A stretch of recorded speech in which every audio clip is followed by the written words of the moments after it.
Welcome to another St. Pete by Night production. The following is rated for mature audiences and may contain graphic themes that will be distressing to some viewers. As always, we recommend you ensure the safety and well-being of yourself and those around you at all times. Viewer discretion is advised.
Good evening and welcome to the St. Pete by Night Entertainment Network. St. Petersburg by Night is an online World of Darkness role-playing community originated in St. Petersburg, Florida, but now spread to the world at large. My name is Kent, also known as Kent on all social media, and I will be your storyteller tonight.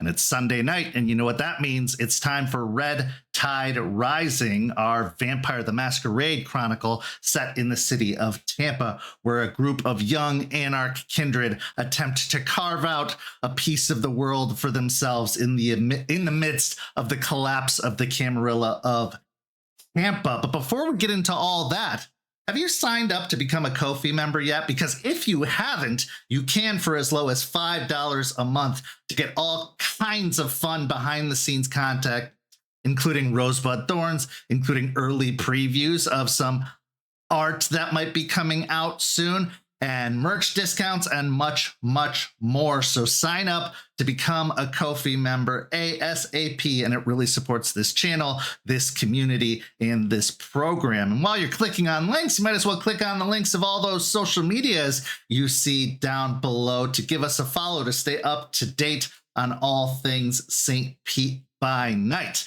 But let's get to the matter at hand by introducing the amazing players that make Red Tide Rising possible. Players, go ahead and introduce yourselves, if you please. Good evening, my name is Garrett, and tonight I'll be playing August the Thinblood. Howdy, howdy. I'm Ace. I stole my shoelaces from the president, and I'm playing Beau Walker, a Toreador. I'm Scott. I'll be playing Jeremiah the Malkavian, and it's Sunday night, and I do not know where my coterie is at. Hi, I'm Freya, and I'm playing Valentina, the ghoul, and I'm scared. Well, knowing this particular coterie, I'm sure they're not getting into any mischief or trouble or controversy whatsoever. Anyway, let's get everybody caught up as to where we are now. Last week, we saw Jeremiah and Valentina have a bit of a sit down where Jeremiah discussed Valentina's future and if they wanted to check a few things off the bucket list before becoming a kindred. Valentina, however, is laser focused on their goal of becoming the most powerful kindred they can so that they can off their Domitor and get true freedom from the overwhelming threat that seems to lie in the shadows. This led to Jeremiah offering to embrace Val immediately, and Val declined, as they seemed to be looking for a very specific type of sire. But as we know in the world of darkness, things don't always go as planned. We then saw August go to assist Solomon in testing the various blood samples at a plasma donation facility. Here, they got to meet another one of Solomon's crew named Avery, as well as a med tech who is completely forgettable and unnecessary to be detailed, while they went about testing the blood to see just how pure and potent and clean the blood was, much to Solomon's satisfaction. This led to August receiving an assignment for himself and Valentina to fulfill in another delivery to a new potential client. If August was to finish this assignment successfully, he would receive a gift in the form of some very forbidden premier knowledge. Then after the break, we saw Beau entreat with Solomon after a performance where Solomon expressed his missing of Beau around the house and said that he wanted to help them succeed in offering to become their manager for all their performances. Also, to make them happy, Solomon graciously and generously offered to help move Beau's family into town, or into the territory, so that Beau could visit them freely and not have to be concerned about their safety. Or so they would think. And then finally, we saw August and Valentina deliver a surprisingly dead vessel to an individual known as Antonio Giovanni at a funeral home just outside of the territory. It was a very brief encounter, but the vessel was delivered successfully, and August received his reward in the form of a new Tremere blood sorcery ritual. Now, before we get into tonight's story, we have quite a bit of bookkeeping to do, so let's get that all figured out. Everybody made their rouse checks in advance of the session. However, unfortunately, one of you found themselves very, very, very hungry, to the tune of Hunger 5. They made a hunting roll in which they succeeded on finding a vessel or something to eat. However, they were not able to contain their frenzy. So, Beau, you have eaten a stray cat and a person, and now you have a dead body on your hands and are having to figure out what to do with said dead body. So what would Beau like to do, finding themselves in this very, very tragic circumstance?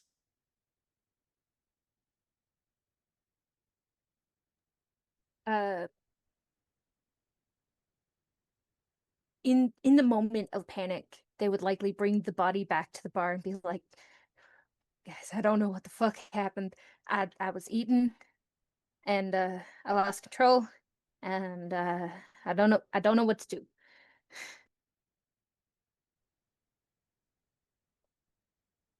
I'm Wow. presuming we're all here for this. Yes.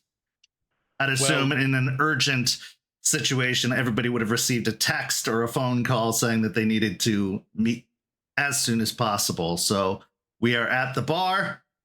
There is a corpse presented in the back room of the bar of a mid-40s-ish woman who clearly was just out for an evening stroll. Wrong place, wrong time. I'll deal with that, and I'll point down to the body, and you deal with that, and he'll point to Beau, and he'll kind of give her a scolding look, and then he'll pull out a phone and make a particular phone call to a certain funeral home. Okay. Check to see if she has a wallet or something. We need to know who she was. Val will go up and start trying to see. Yeah, I mean, as you're looking them over, you can see that they don't actually have a wallet or any form of identification, as they were out for an evening stroll. They're wearing yoga pants, a hoodie, both which are now drenched in blood, but nothing particularly identifying about them. Some very cheap, standard jewelry, no makeup, nothing really special. This was clearly a walk before going to bed for the night. Please tell me that you made sure no cameras and also anything like that. Please. Please. Well, of course she didn't, or she wouldn't be here in a panic. All right. All right. Where was it? Where did it happen? In an alley about a block or so. Still in the territory. Okay. Now, the territory is surrounded by neighborhoods, so there are plenty of potential locations. The bar is located off the one main drag that seems to cut through the territory, but off to either side of that road are many, many neighborhoods behind them.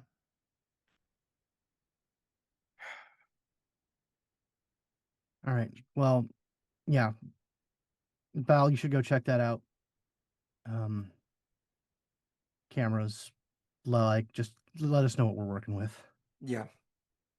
Wow. And Jeremiah's gonna go to Beau and say, "All right, let's get you cleaned up.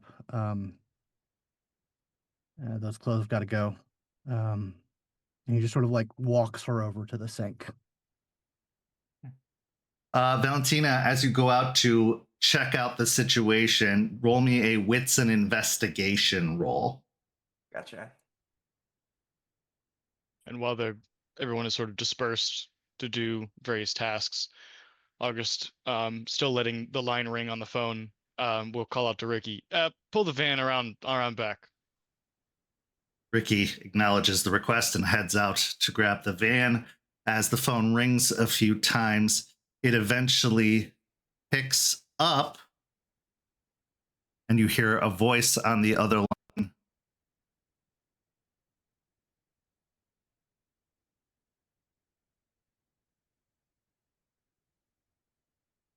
Peaceful Tidings Funeral Home. This is Antonio. How can I help you? Just the individual I wanted to speak to. I hadn't hoped to call you so soon since our last meeting. This is August. Augustus is how I introduced myself. Yes, the envoy for Mr. Creed. Indeed, we have a certain situation that could use your attendance. Very well. Let us not discuss such matters over the phone. I will be expecting you at the funeral parlor in 30 minutes.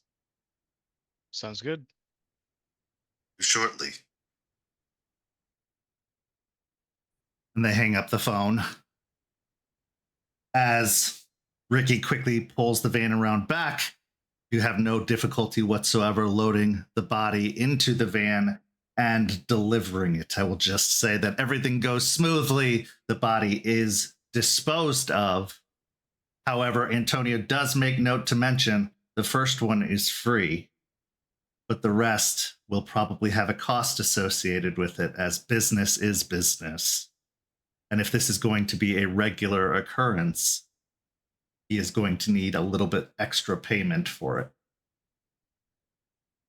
August will display his gratitude and his understanding of the terms and be on his way. Okay. Meanwhile, Valentina, what'd you get? I got 30 successes. Okay.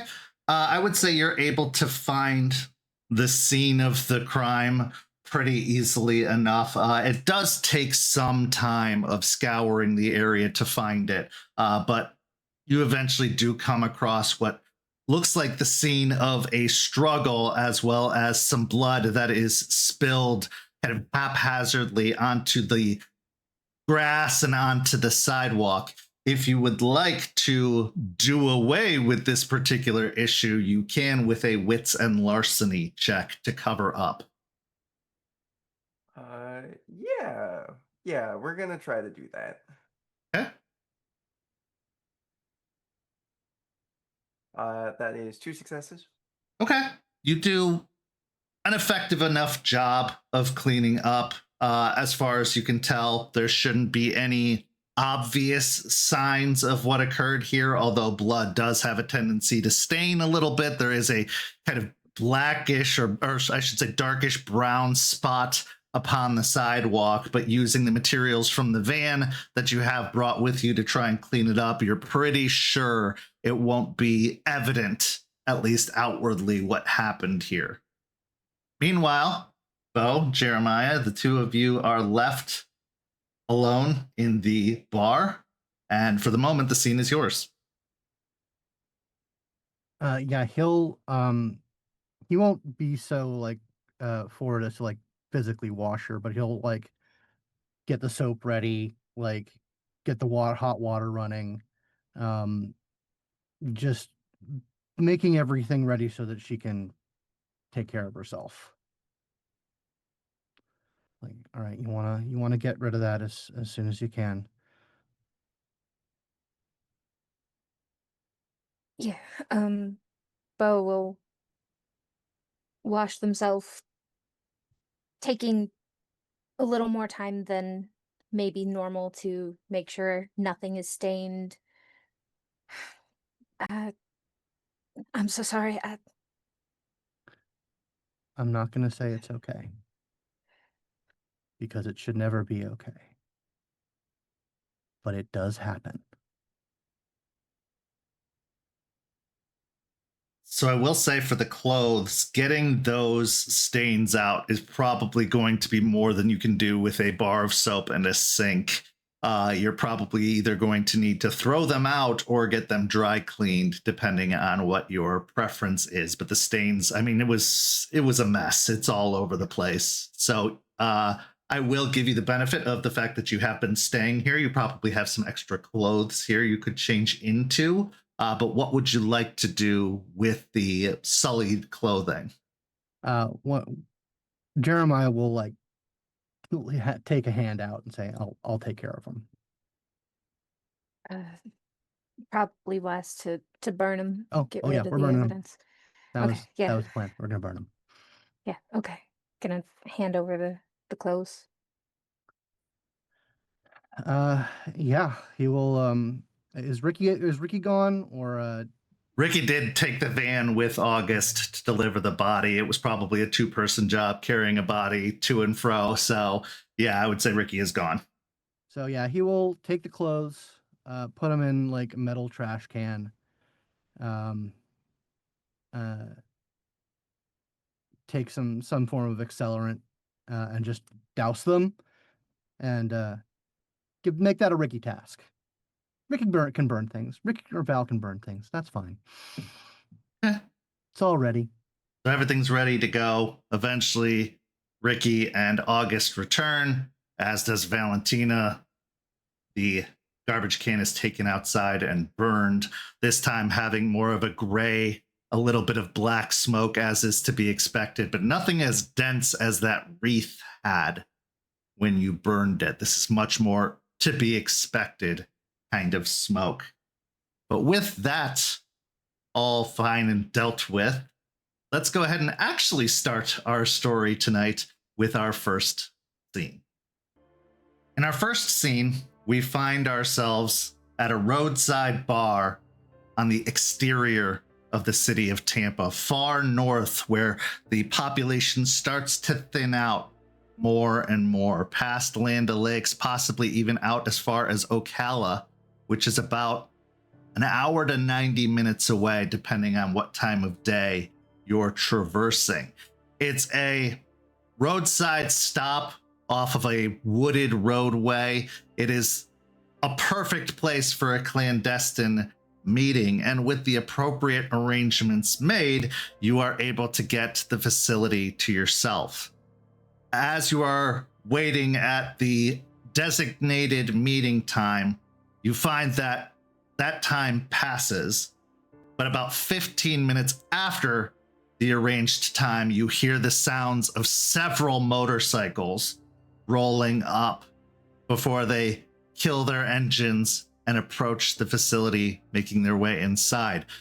This is a motley crew, to say the very least, but there are some very, very distinct features that kind of makes them all recognizable. They're all wearing leather jackets or vests, all with some sort of gang insignia on the back, primarily what looks to be a wolf head that is cocked to the side, almost like the gangrel insignia, but it is embossed over the Anarch A beneath it. The obvious leader, the one that you've been making contact with, is, or at least goes by the name Skunk. And you can tell why due to the black hair that frames his forehead and the streak of white, possibly even gray, that goes down the center. It even goes so far as to be echoed in his goatee, his long, kind of scraggly goatee, a white stripe across the black hair. He has several scars on his face and arms that are apparent, probably from a rather rough and tumble existence before their obvious embrace, bearing the wounds of a life well lived or possibly problematically lived, depending on how you view it. But as Skunk approaches, the others immediately move to the, I will say, pinball machine that is located in this particular bar, a very old Guns N' Roses pinball machine where they set into playing and hooting and hollering. There's also a pool table where a couple of them congregate at. In total, you're looking at about 6, maybe 7 kindred in total. From the looks of it, none of them have bothered to blush. They all still are bearing that corpse-like appearance, seemingly undisturbed by the surroundings, and knowing that it was a private meeting, why waste the blood and the effort? But Skunk moves over to a table, one of the high-top tables that are in the main area of the bar, and they kick the chair around so it's backwards before straddling it and leaning their elbows against the top of the chair. Jeremiah. Skunk, it has been too long. Way too long. What was it? Atlanta? Yeah, you know how I feel about Atlanta. Well, you got a rose bitch in charge out there trying to make a name for herself. It's, they need a reality check from time to time. Yeah, one of these nights. That's my dream, Atlanta. But anyway, speaking of rose bitches, no, man, that's business. That's business. I want to talk how you been, man. How's been the road? Well, the road is long and open and seems to be getting a little less crowded more and more as the years go by, which is obviously to our benefit. But yeah, otherwise, a couple of dust-ups here and there with some rivals, but nothing too much to write home about. well, I know you like the quiet life, right? Quiet life is boring. Oh, Let's talk man. business. You want to talk business? We can talk business. You're bringing me to the Sunshine State, which doesn't exactly appeal to our kind.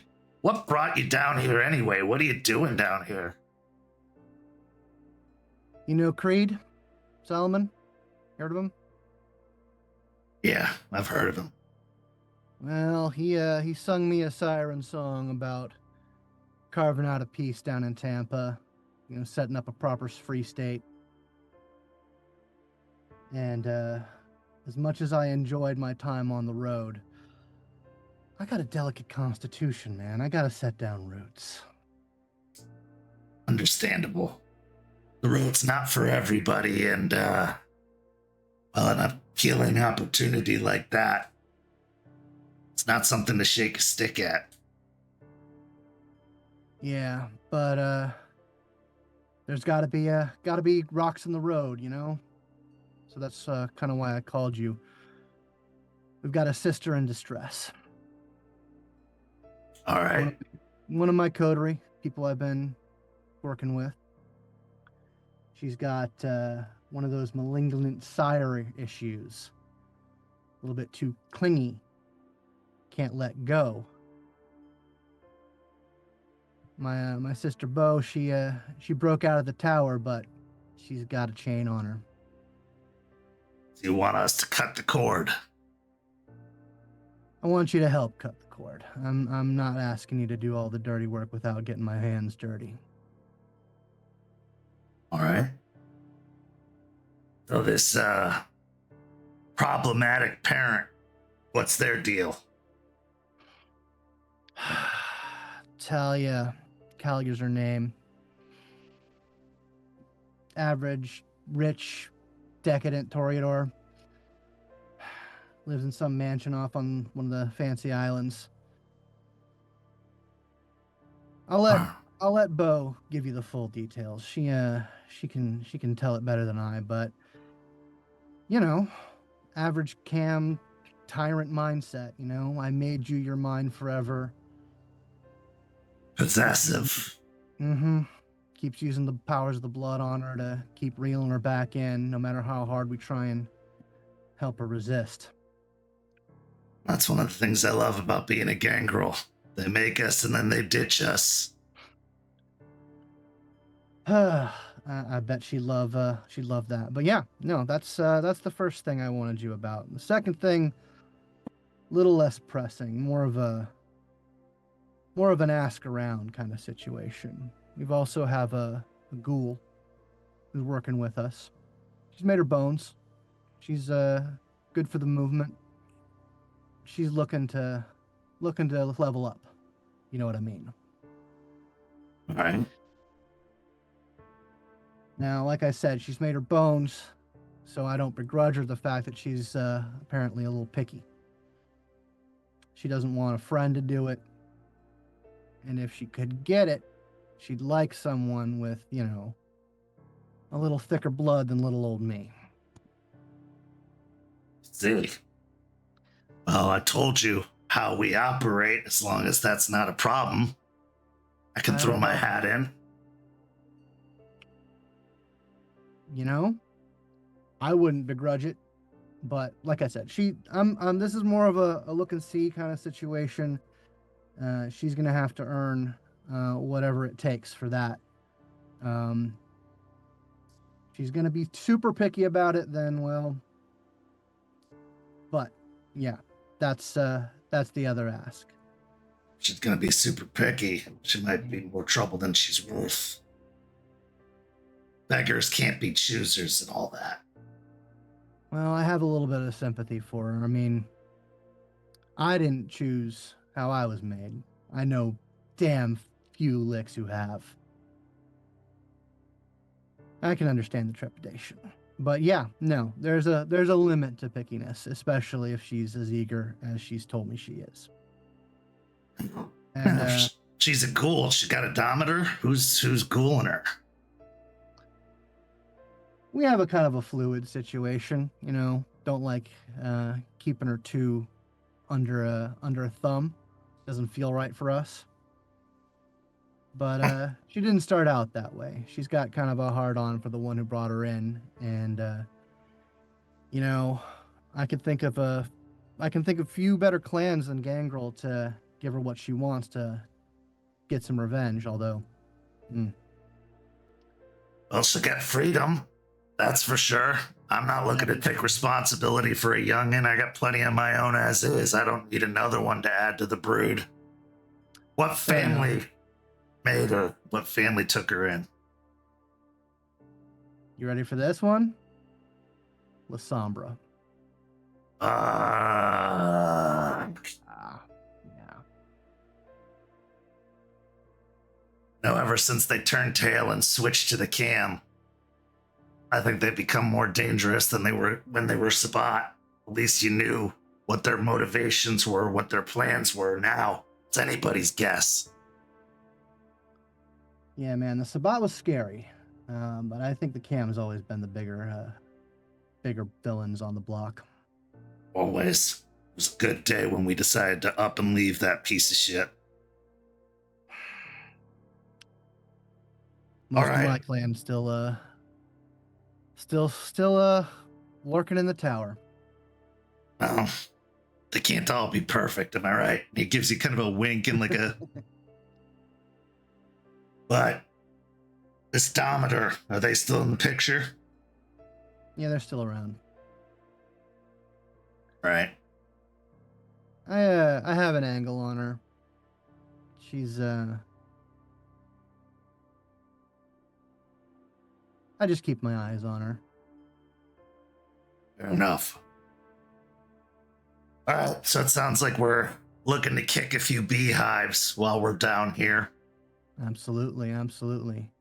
Now, I know you don't have a lot of stake in the biker game, but I gotta tell you, this is another club's territory, so we're gonna probably be sticking to the outskirts until it's absolutely necessary. Also, never been one for the big city, inner city feel. I get it. It's not for all of us. One more thing to be aware of. There's been some upheaval in the night recently. The wolves, they've been making moves. We've got them to thank for our former prince and the sheriff being taken care of. Now, Yeah, I think I'd heard something, even up in Atlanta, that there had been some particularly beastly activity going on down here. Oh yeah. Now, I have an in. A guy I know set up a situation within Sulphur Springs. They won't go hunting for us. But we got to keep things tidy. If you know what I mean. He gets a very, like, kind of sarcastic look on his face. They do know what we are, right? Tidy ain't exactly our first priority. True enough, but I'd rather not get my head ripped off in the middle of the day. Amen to that. And if they've got the power to take on someone who can hold the throne, then I'm just feeling a little cautious about myself these nights. As he should be. Can't advance the movement if you're spending too much time in the kennel. But a couple of helpful words could be a good asset to have, but it's a risk. I'm slow playing that one. I don't want to raise too many hackles, you know. Right on. Okay, so it looks like we're gonna be setting up shop for a little while then. Yeah, man. Outskirts is probably a good idea. I mean, you know that the best. It's not like a free tap or anything, but we've got a bar with some pliable regulars, if you know what I mean. So if anyone's in dire need, you can come by and get a drink. We're on the road, so we're good for tonight, but I'll keep that in mind. And if anything comes up, we'll reach out. But Sulphur Springs, that's still pretty deep in the territory there, so it'll be pretty dire if we need to. Understand. I just want to make sure that you're taken care of. Appreciate that. All right. So, we trim the rose bush. We pull a ghoul out of the shadow. Maybe you make some wolf friends. Man, I didn't know you were a poet, Skunk. I'm a poet and I didn't even know it. All right. It's gonna get tough. It's good to see you, and I'm glad you called. We'll get it done. All right. We have to be cautious. What's the, you got the name of the islands that this Toreador is on? Let's see. What does she call it? It's the one right by downtown. Bunch of mansions and shit on it. Skunk pulls out his phone, Yeah, same. opens up Google Maps. Okay. Down by the hospital there? Yeah. Davis. Davis. Yeah, that's the one. All right. Well, if it's as well-to-do as you say, security's probably going to be pretty tight. Ring cameras, the like. Not a lot of points of entry, too. They picked a good spot, unless you come in through the water, which isn't entirely off the table. Like I said, man, you know me. I'm the man with the plan. I'll start putting some things together now that I've got my, now that I got my road dogs in town. Very good. Just, don't take too long. You know how the boys can get itchy. Oh yeah, no, this is a high priority one. We gotta get that chain off her. Got it. Well, you gonna hang out for a little bit? Hell yeah, I have been. Oh my god, it's been too long since I've been, with this kind of crowd. Good. Let's turn it up a little bit. Hell yeah. So you go to enjoy an evening with some distant friends, and it does get a little raucous and rowdy, and eventually, a patron of said establishment finds themselves at the door, but not for very long before they are sent packing with a few liters less in their body. But overall, it's a fun night, to say the very least. Now, you do have quite the tab at the end of said night with the bar owner, who definitely just left the establishment to you for the evening. But I think with a good bribe, you're able to take care of that with no issues whatsoever. What is Jeremiah thinking now that he has a little bit of backup in town? Where are his thoughts at going forward? He is, on the one hand, he's happy that he's got some muscle at the ready. That's something that he lacks in general. It's something that he could rely on in his days on the road, but nowadays he's getting all domesticated. But on the other hand, he's got some muscle in town. And that it comes with its own complications. He'd much rather be playing this card for something a bit more strategic. Something that might, expand the territory of the movement or get some sort of advantage. But Beau is important, and he just can't stand the thought of her being chained like she is. How is Jeremiah feeling about Beau? There's always the influence of him taking that drink from her, which made her especially appealing. But after their moment at the gun range, how is he feeling about her in general? He always keeps the fact that he's tasted her blood in his mind. He knows what that means. He knows what that does. But he still likes her. She's someone who he can roll with. She's an Anarch.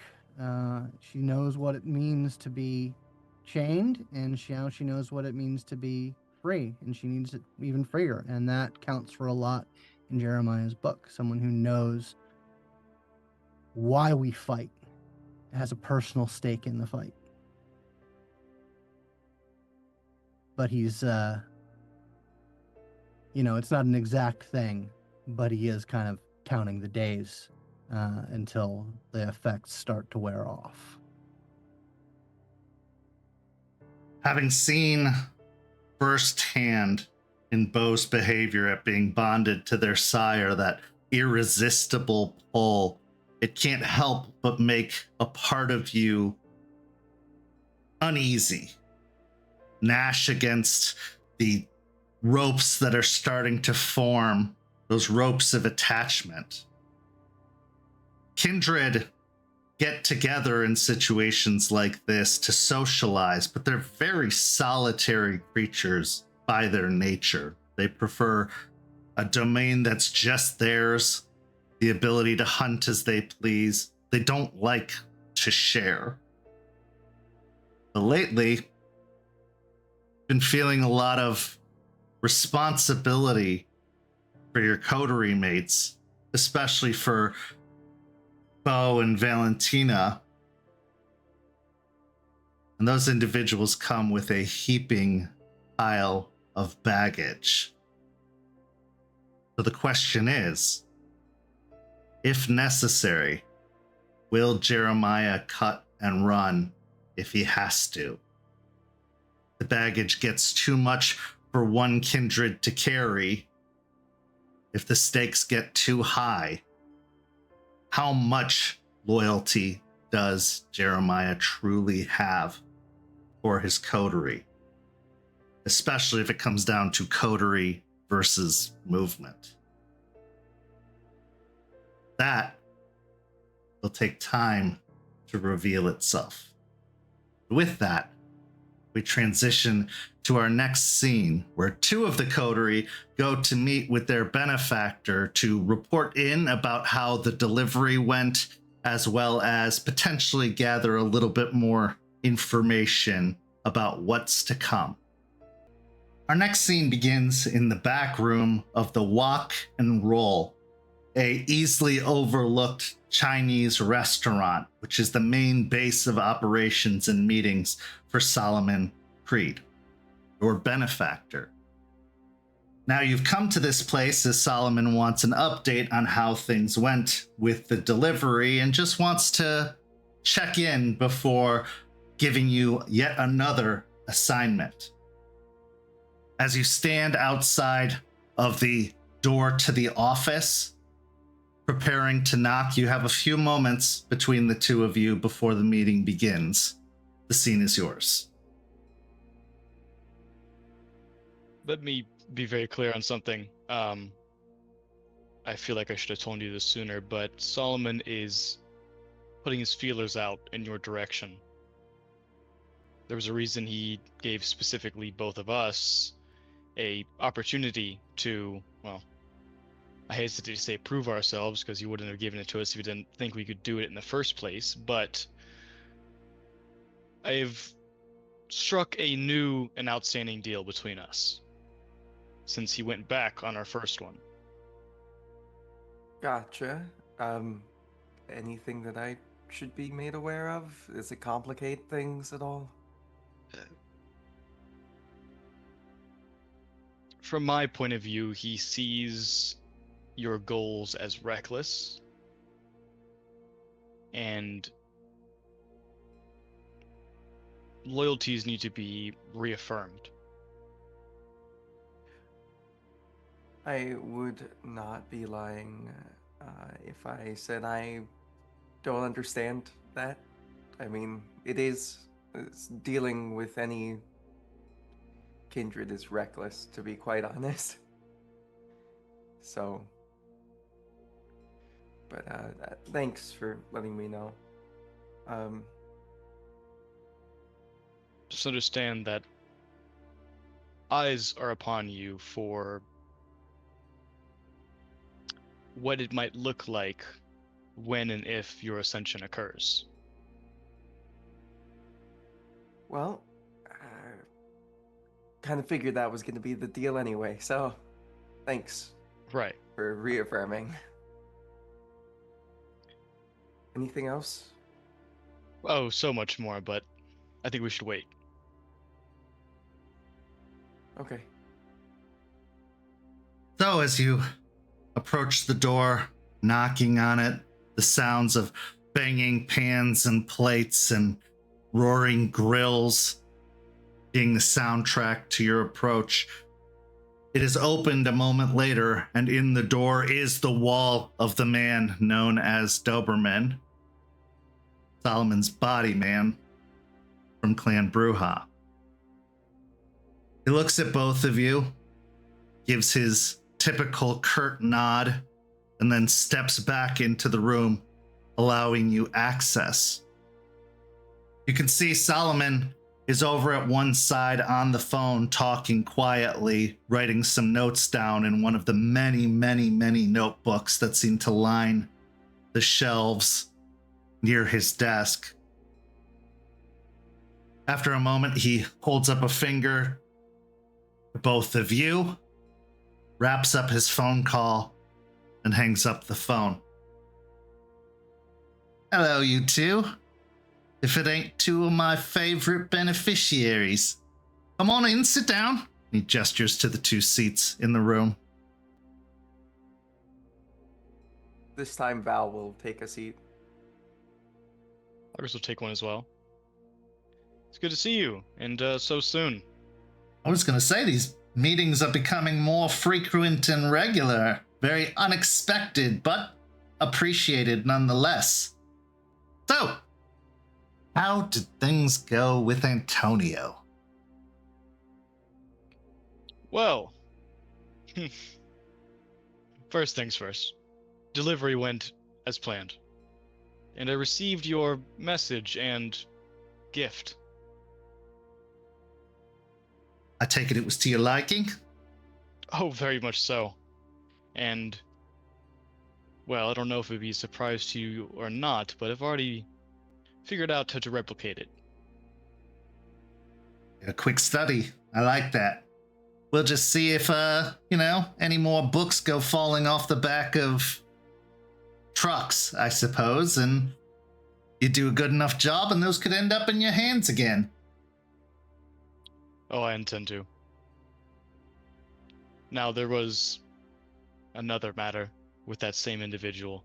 He offered to you and to myself, and well, and by extension my coterie, I assume at least, the service of disposal of individuals that would do well to go missing. I see. Well, that's a worthwhile service to have, although certainly not one to exploit considering other arrangements and how those fare. But in a pinch, work out quite nicely. Just don't go accruing too much debt to them. The members of that particular family, let's just say they're very shrewd, say the least. He then looks towards Valentina, his eyes covered by the same circular sunglasses, and he offers a wide smile. And what did you think of Antonio, Valentina? I think he felt a little familiar in like a weird kind of way.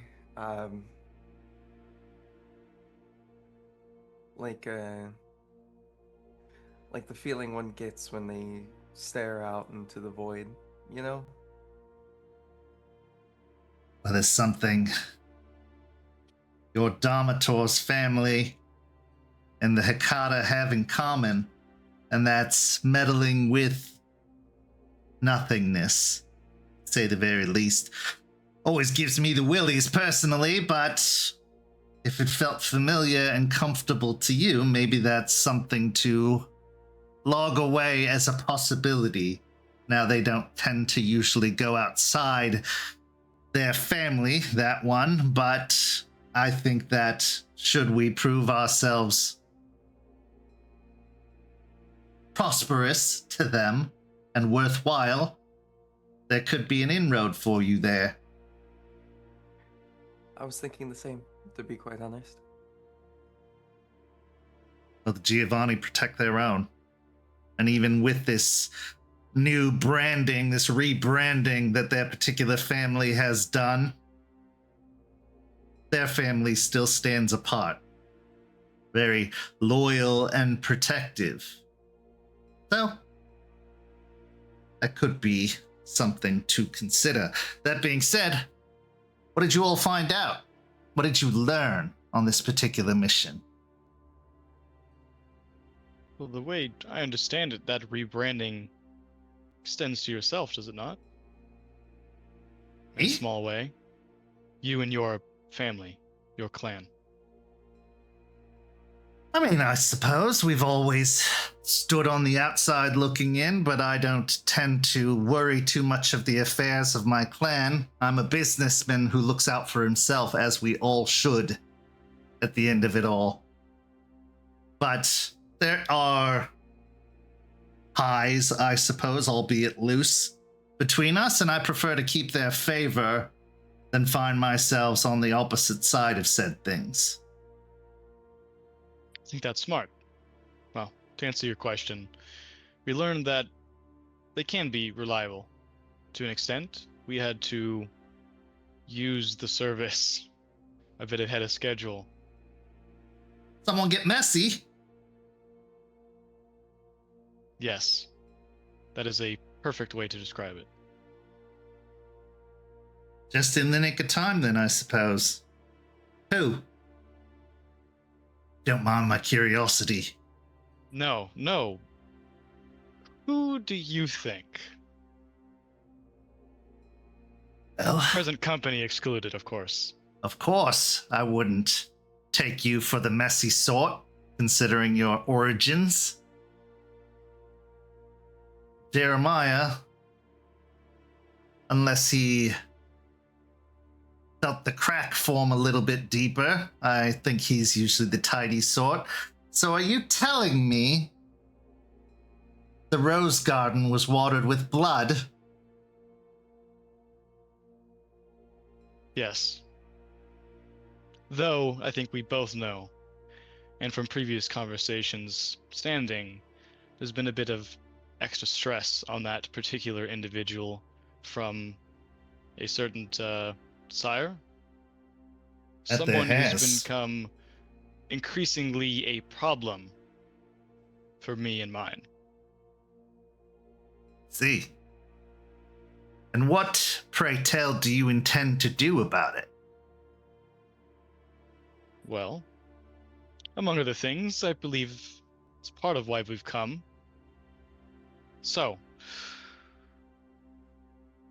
I wouldn't be so brash to say that you have, close connections with this individual, but you know them. They've been about for a while, yeah. And I will give them the respect to say that they know that you have ties to Beau, and that connection is, let's say, maybe getting in the way of their own. You and I both know Beau doesn't exactly like the standing relationship they have together. Ain't that the truth? I had done some good on distancing the two of them, but if they're growing close once again, I suppose it's time I get involved once again. That's exactly what I wanted to hear. Now, I can't say I can do anything about Talia. She's very centrally located, very close to the seat of power, as it were. But I can keep an extra special eye on Beau and make sure that she doesn't drift again. Well, it's just, to my understanding, that last week, at least I heard that they'd be moving back out of the bar. Is this true? That's right. She's coming home once more. I think it's within her best interest, don't you? As a matter of fact, I do. Yes, we've made an arrangement. I'm going to help her with her career, give her some stability, and help her stand on her own 2 feet. as it were. And that is my point. We both know she's more valuable to everybody. My coterie, and yourself as our benefactor, when she is of her own free will and a stable mind. And Talia directly inhibits that. So, you asked me what we plan to do about it? Well, sooner or later, it will be us or them. And we very obviously plan to make sure it is them. Truer words have never been spoken. But a bit of advice to the both of you, especially if you're so focused on joining our ranks, Valentina. This is something to keep in mind immediately. No one in our society is too valuable. Every single kindred, if necessary, could be sacrificed. So while your loyalty is admirable, and that's something that I like to see in a coterie, she becomes too much of a problem for all of our interests. Are you going to be okay with doing what needs to be done to ensure? All right, go ahead. Trimming the rose bush? If necessary. If absolutely necessary, then... And if it is the last option, then yes. Oh, I like Beau. I see her value. I see how kind-hearted she is. You don't get enough of that these nights in our society. But also, that kind heart, that desire to be shown certain kinds of affection, that's a vulnerability, eh? At least it's a vulnerability that is known, though it is unfortunate it is known to both ends. I'm not naive, August. I know where she came from, and I know a part of her wants to go back. They always do. This is the sire-child bond. There's a certain security that comes with a sire. Well, for most. No offense, of course. That brings me to my next point. Valentina, what do you expect from the embrace? What are you hoping for? What's your best case scenario, as it were? Best case scenario, I am strong enough to take care of my old Dominator, and from there, honestly, I kind of enjoy working with Jeremiah and see the value in how he does things with the Anarchs, with us. I wouldn't mind sticking around him and trying to build the vision he has in place. Now, you've been a ghoul for how long now? Ooh, just over about 10 years. So you know the expectation of loyalty, whether you like it or not, that comes with being a ghoul. Well, that's not going to stop with the embrace, love. If anything, it's going to get all the more severe depending on who is lucky enough to bring you into their brood. If you're in this for vengeance, and that's all well and good, how long are you willing to wait for that vengeance? Because I don't think a sire is going to willingly make you and then send you off to their doom, potentially, or muck up their good name by stirring up trouble. I'm willing to wait as long as it takes. At the end of the night, just as long as I'm able to get my hands dirty and take her out, I'll be happy. I've already waited, what, 5 years since starting working with you? What's another 15, 20, 30? What Just about as long- another 50 or 100? If that's what it takes, then that's what it takes. I doubt with how she is, it will take that long, because I've been getting bad feelings. Like she might be trying to spy on me again. So, I think you'd be surprised. You see, Ventru and La Sombra are opposite sides of the same coin. Devious, political. Like the shadows that they so claim to control, they manipulate and move. If you're getting those feelings, it's part of something deeper, something more. They want to make you uncomfortable so that you'll slip up, you'll do something reckless or foolish. Perhaps they're even trying to convince you to make an attempt on her. And word has it, she's not as fragile as she used to be. 5 years is a long time for one to grow and change, especially amongst our kind. So, I advise caution and doing everything you can to ignore those feelings that you're getting. Keep up the work, do good work, and know that patience is rewarded.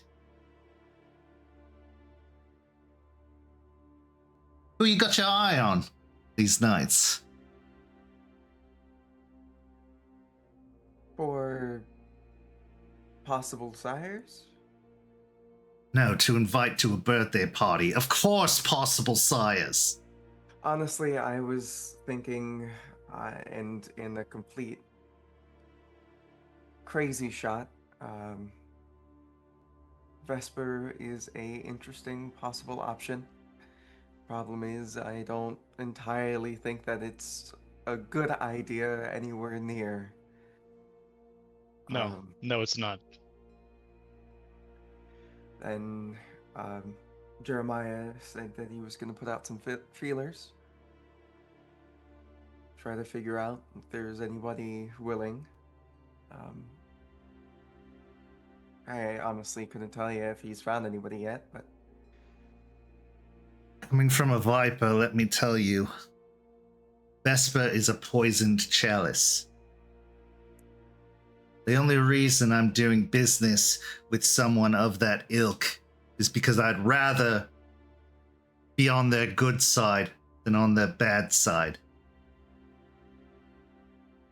There is an allure to it, I'm sure. Power, influence, the backing of someone terrifying. But let me tell you something about the dragons. They possess. They own. If you think you're going to get any kind of independence from being made of someone that old and that powerful, think again. yeah. Because you will just become another pawn in their game. A valuable pawn, I'm sure, but a pawn nonetheless. Yeah, that was that's the primary worry with that one. And well, earlier you were talking about Giovanni, and you're not wrong. That would be very interesting. I unfortunately don't know enough about their family to really say.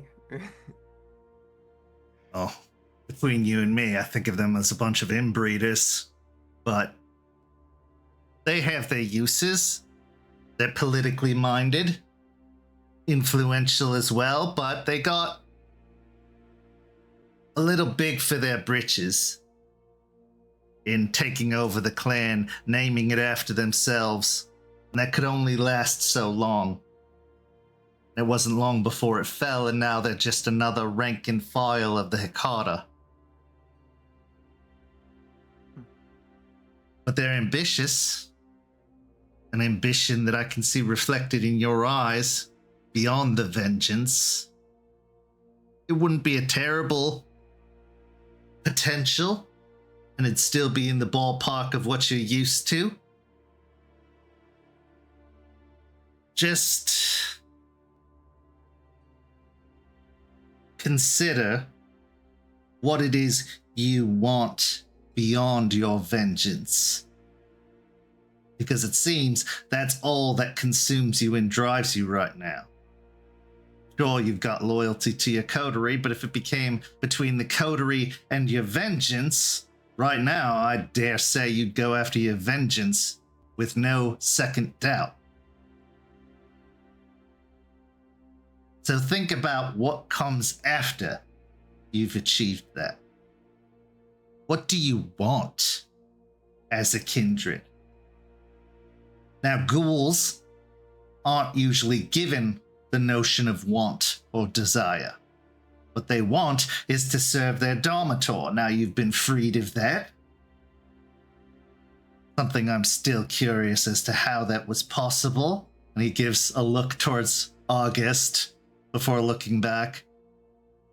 But nonetheless, it's happened. You've had freedom for years now. What do you wish to accomplish? You don't have to answer tonight, but it's something to consider, to ruminate, to mill over. Because eventually, should a sire come knocking, they're going to want to know. And you better have a better answer than I want to kill my Domitor, or I want power. Because you're not going to get it right away, no matter what. Sires keep their child in check for a reason.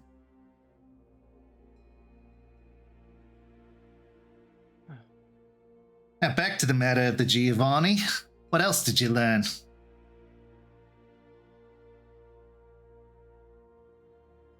Well, they, of course, are, in a way, independent as they can be. As you stated, they are in a weakened state to their previous glories. But not very much, and I think that was by design. Like I said, their service was complete, and they offered to continue the relationship of that, but next time it's going to cost us. And as you've said, debts being what they are. You've got to be careful in dealing with debts. Obviously, we don't do boons like the Camarilla does, but favors all the same are expected. And the Giovanni, you don't want to be indebted to them, because they too have a bone to pick. They too have an agenda. And that agenda might not keep your livelihood and success in mind. Death dealers who deal with death too long don't care for life, whether it's yours or otherwise.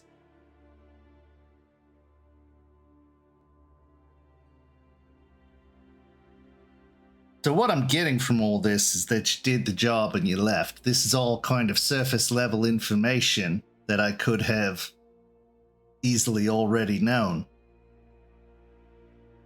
To do this job effectively, to be envoys as it were, you need to take advantage of these opportunities when they come about. Get them talking, learn what you can. Because any of these clientele could get a burr in their ass or an ambition to turn against us and our interests, and we need to know everything we possibly can about them. Now, as you represent me, and that has some value, don't be afraid to push, even just a little bit. Because right now we're providing a service that the kindred of this city need very badly. Hunting isn't as safe as it used to be. Take Beau, for example. So to have something delivered to you untraceable, untrackable, and easily forgotten, that's worth its weight in gold. So when you do get another assignment, seize the moment. Don't just deliver the package, accept your reward, and move on. Get as much as you can out of it. Yes, these are potential alliances, but just as quickly they could become enemies. And if they're a mystery, that's a problem for us. You dig? Point taken.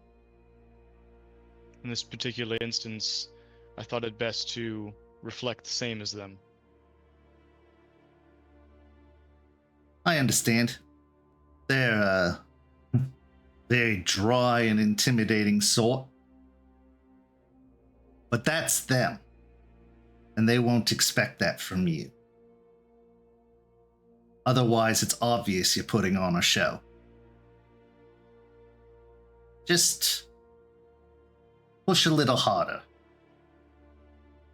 The people that I'm cozying up with, the kindred that I'm providing services for, there's a reason I pick the ones I do. Their loyalties are unclear. Whether it's the movement, whether it's the Camarilla, whether it's just staying apart from it all. I need to know what they want, what their head's at, and what I can continue to offer to stay in their good graces. Because when we do make the push, when we do make the declaration of the barony of Sulphur Springs, we need to know who our neighbors are, and we need to be ready for them to not take so kindly to that. Well, speaking of neighbors, we have our small little piece of the pie so graciously given.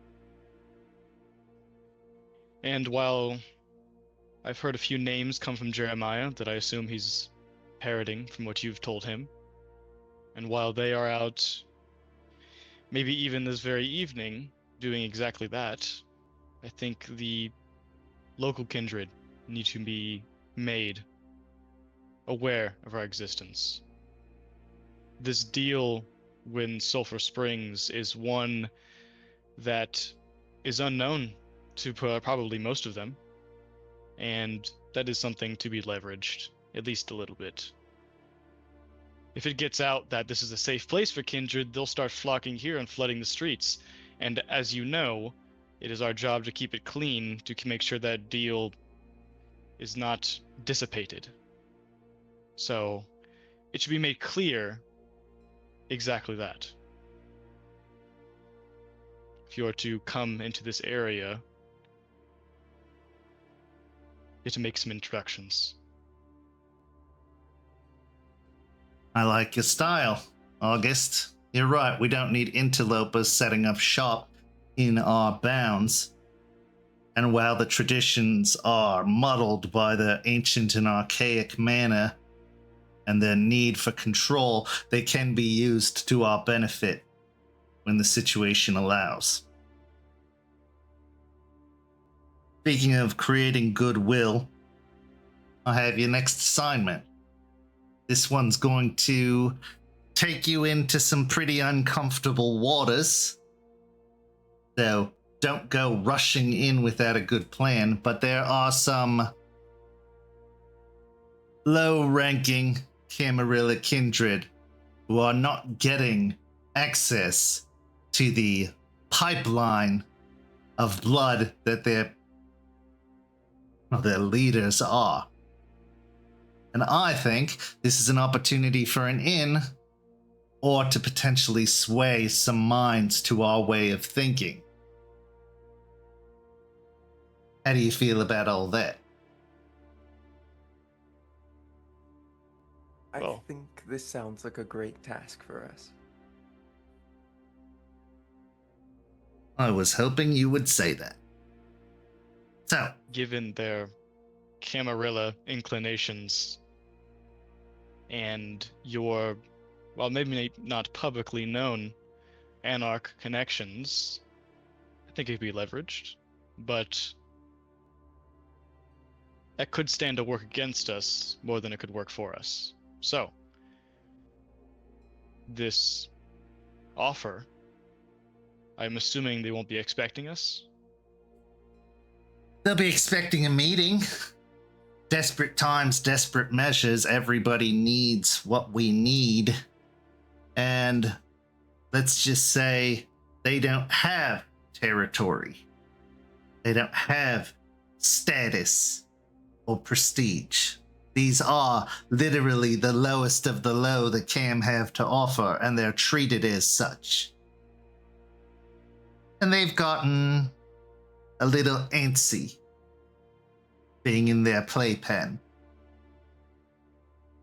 So, as far as their loyalties are concerned, keep your guards up, be ready for anything. But I believe they could be swayed, or else I wouldn't bother. Now, they don't have a formal offer from me, but I got their inquiry, and I'm responding in kind by sending you. And your coterie, of course, whoever you feel would be worthwhile on such an assignment. They are currently haunting the Riverwalk, deep downtown. So you're going to be going to the heart of Camarilla territory. Something else to be mindful of and aware. Yes, the old prince and old sheriff are gone, but there is still a prince and there is still a sheriff, albeit new. So this is going to require a little bit of subtlety, a little bit of subterfuge, and some quick action. They know their security down there on the Riverwalk, and they're not interested in moving elsewhere if they don't have to, because they, just like I, could see the potential of a trap.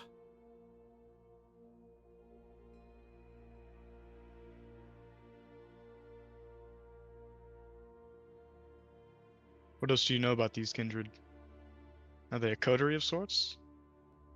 You could call them a coterie. I think they're more like a gang, to be completely honest, but they're a varying mixture of tower friends. You got your Malkavian, who is far from being the leader of that group. And then you've got a couple of Toreador, of course. No surprises there. And then you've got a Brujah from the Loyalist branch of the Camarilla. Descendant of the former sheriff, in fact. You don't say. I do indeed. This is where their value lies. Because having been bred from that particularly violent stock, that's a tool we could use. Not to mention, I'm sure they were privy to plenty of Bloody Mary's dealings. Probably even did a job for her or two in the process. What I do know about this particular one, though, is they have some sway over the police. That was their focus. That's why I want them.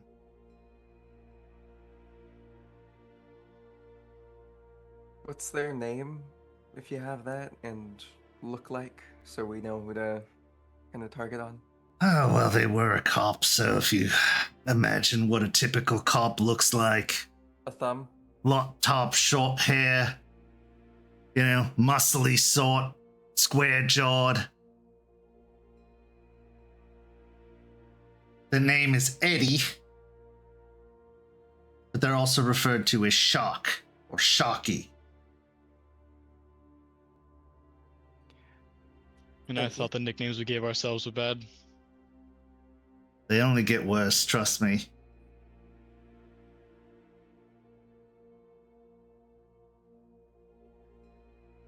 But Well, that's the one you're going to be probably dealing with the most, though don't discount or underestimate the others. Of course not. I also have reason to believe that they have a Nosferatu, but never has that particular individual been exposed or seen. So keep your eyes peeled to the shadows and to the unusual.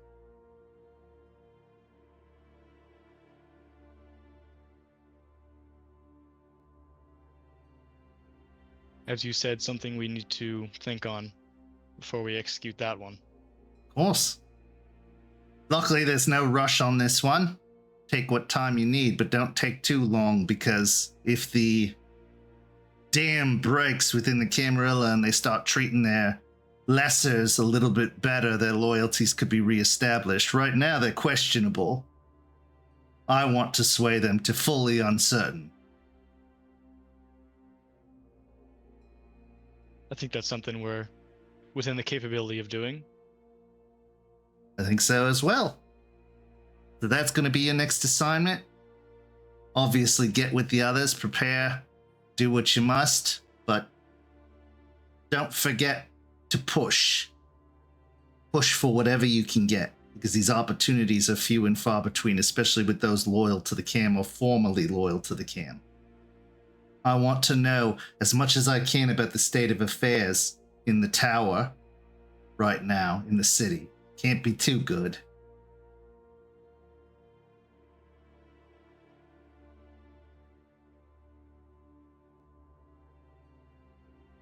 So, as Jeremiah is making their rounds, presumably with Beau, to these established barons and their baronies respectively, is there anything local we should be concerned about?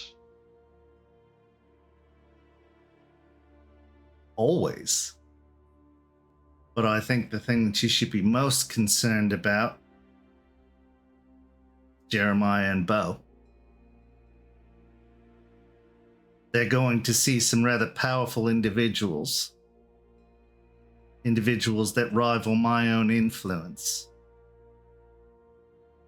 Could be. They get an offer they can't refuse. And loyalty means a great deal to me. So if they're going to turn sides for a better deal, I can't have that happening.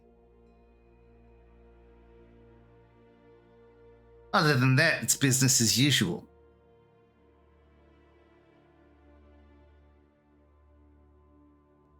Understood?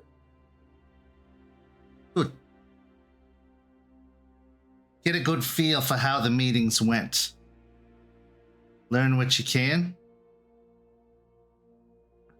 Prove that those that are easily overlooked or disregarded are the dangerous of all.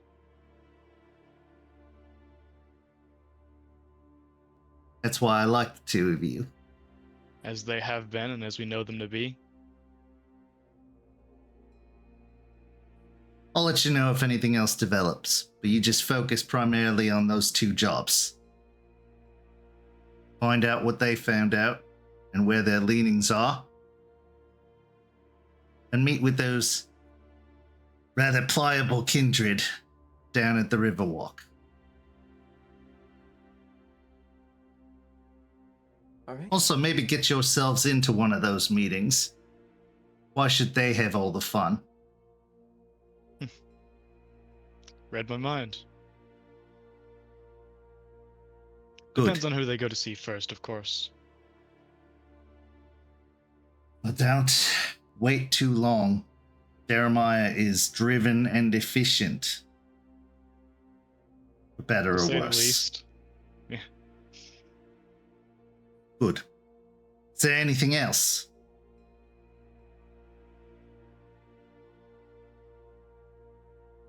Not for me. I think we all know I got enough on my plate already, so That'll be enough for now. All right. Well, go on then. Have a good evening. And I look forward to hearing from you again. You as well, Solomon. As the two of you stand up and head out, Doberman opening the door for you again, giving another one of his nods before closing it behind you. Is there anything you wish to say to one another before we move on?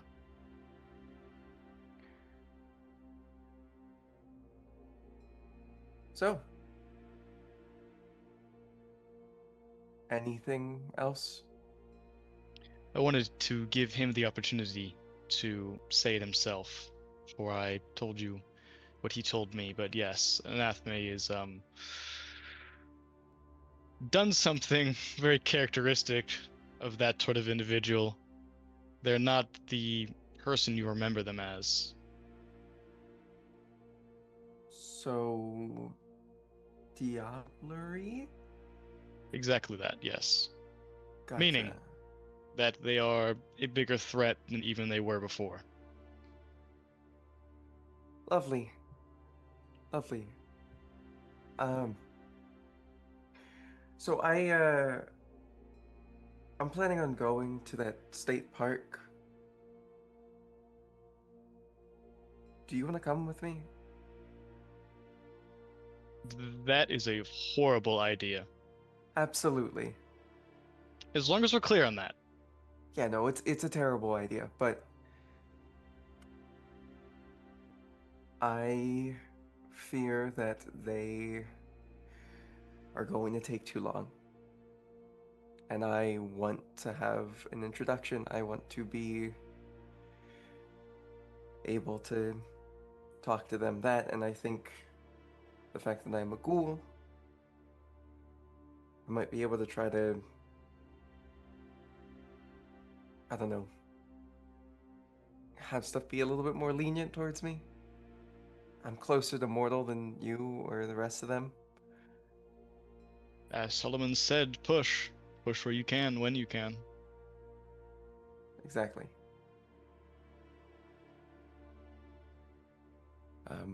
But I would appreciate it if you would come along with me. Though you're a bit prickly, so When I maybe want to be. with new people, it seems to be like Point that. taken. Point taken. Listen, it seems everyone around you is doing a lot of preaching. Something I dealt with for a while in that house, that compound. Something I've been absent of, thankfully, until recent nights. Understand that I don't think you should ignore those feelings you have. I think you should use them. As you have been. But don't allow yourself to be distracted by the time of it all. Absolutely not. I do What's think your... I might be rushing a little bit, but now knowing that she's only gotten stronger, I'm not sure if that's a bad idea. What is your best case scenario? Best case? My worries are unfounded and she found some other apple of her eye, and I'm able to take time to properly get stronger. Worst case, we find somebody, I get embraced, we find somebody else, and I eat them and try to match her strength and just not have the experience. So. There's a little bit in there, if you don't mind me saying, of her and what you just said. Having another mortal be the object of her obsession, putting them in exactly the same position you were, that hell, that living hell, and then the mention of destroying another, just as she's done. I'm not a good person, and I know this. That's okay.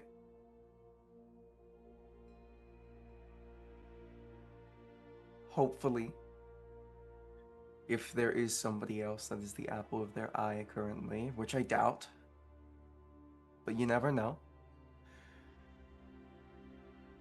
Hopefully that they don't get tortured as I was.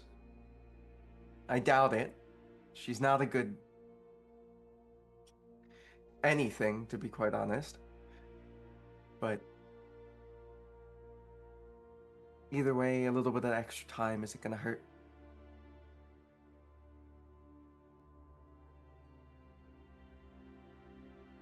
There's a mirror before you.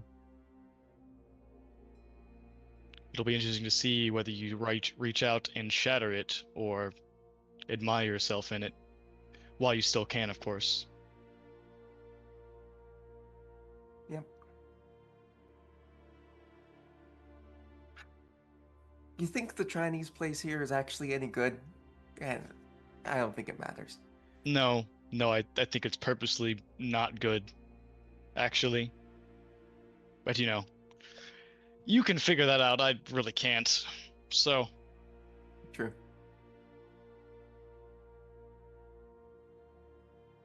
As the two of you head off into yet another night on this side of existence, what's going through your minds after this conversation with Solomon and one another? Valentina, we're going to start with you, and then we're going to go to August.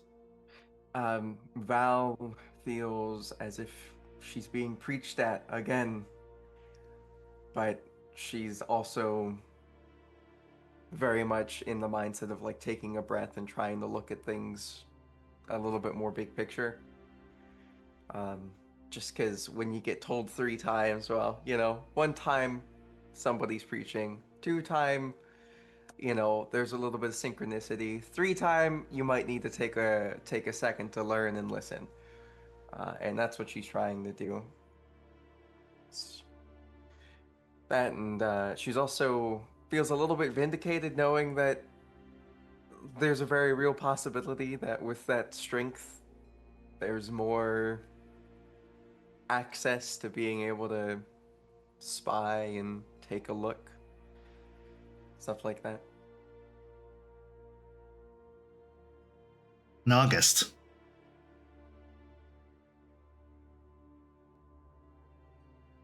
after the conversation with Solomon, it is interesting to see his response to the Beau situation and the dealings with their sire, and the fact that they might have to be, as he put it, trimmed sooner rather than later. But it's also very interesting to see, just like most kindred, sort of preaching but also catering. He's never seen anybody treat a ghoul like that before. He's never seen so many people consistently across the board treat them the exact same way, which is that they're more than the contents of themselves, and that seemingly to him, they're all vying for that power that they know she will achieve. And he's doing his best to act like the rest of them, so as not to stand out to them. So when that eventuality comes, hopefully he'll be in a position to capitalize on it. And what about August? Does he see the potential power in Valentina? And does he have any designs of his own? Considering that, yes, he is a thin blood, but thin bloods are, as Spud put it, the evolution. Is that something that he would be as a benefit to have? And by it, I mean her. His design is to eventually have them come to that realization themselves. And in doing so, a loyalty, as Solomon put it, that can be useful and unbreakable. But that's not something he can suggest. That is a conclusion that they need to work around to themselves. And if it means bringing them in front of people that will preach to them all day, and say you shouldn't do this, you shouldn't do that, till I'm the last one that lets them do whatever they please, so be it. Speaking of letting them do whatever they please, are you going to take them up on their invitation?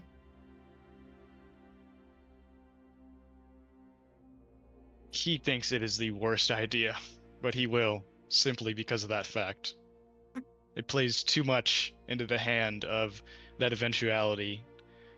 If he lives to the night, of course, but that's not the first time I made a decision where that risk is at stake. Well, considering their intentions, it's likely that they're going to be going during the day, which puts you even at a more disadvantage being a thin blood. Knowing that, are they still willing to be bold and take a risk? That's a card that they've been concealing in their deck ever since they escaped the Camarilla, and if this goes a way that he thinks it could, especially with these people, it's very possible it's worth that risk. He's more worried about the exposure of it all than the obvious weakness and disadvantage it brings upon him. Every night of being a kindred bears some risk. Risk to succumb to the beast inside, the hunger, endless hunger. Risk to being exposed for what you are, whether it's to mortals or other kindred. But also, second chances, a second chance at life, makes one more susceptible to taking these risks, taking chances, because realistically, kindred are on borrowed time they weren't supposed to have. But how valuable is that time? And when is a risk not worth taking? We now go to break. We'll be back in just a few minutes with the second half of tonight's story.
Welcome back.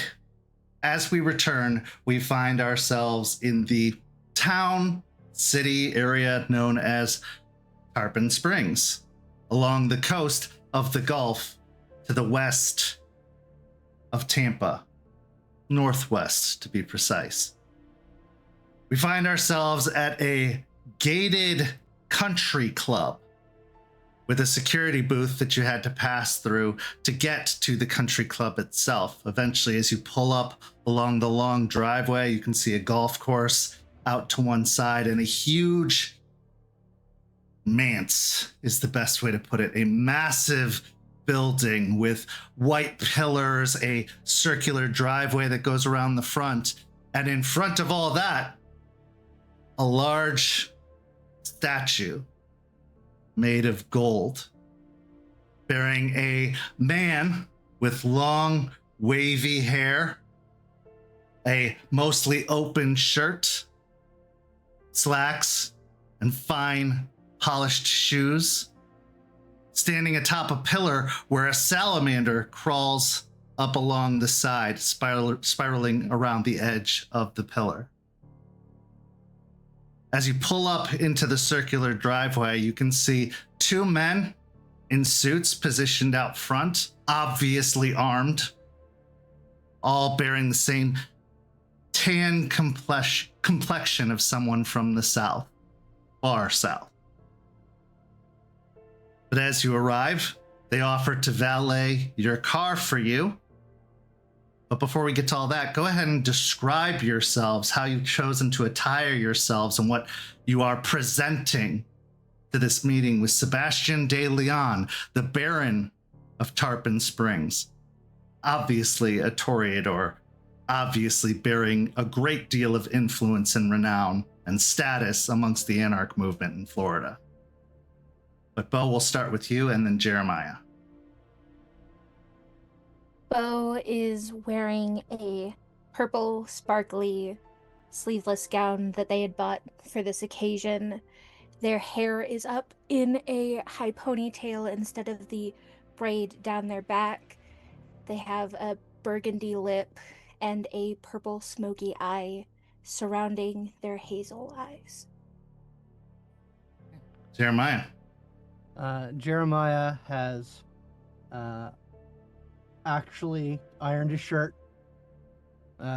He is decided not to wear his glasses, but he's mostly going simple. He's trying to be a counterpoint to Beau and her immaculate drips. So simple black shirt, simple black slacks. He's got the kind of red tie on, and a flat cap. Just trying to set a contrast while still being well dressed and presenting himself respectful and stylish. I'm going to give you both an opportunity to roll either intelligence and streetwise or intelligence and politics, depending on your preference. And no, it's not kindred politics. This is just politics in general.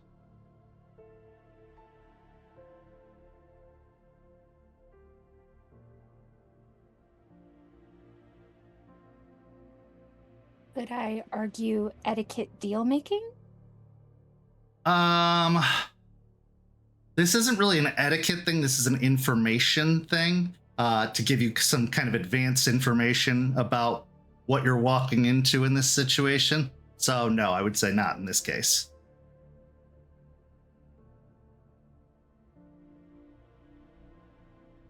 I do have my politics specialty is anarchs. I'll let you apply it. You know what? Yeah, I'll let you apply it in this case.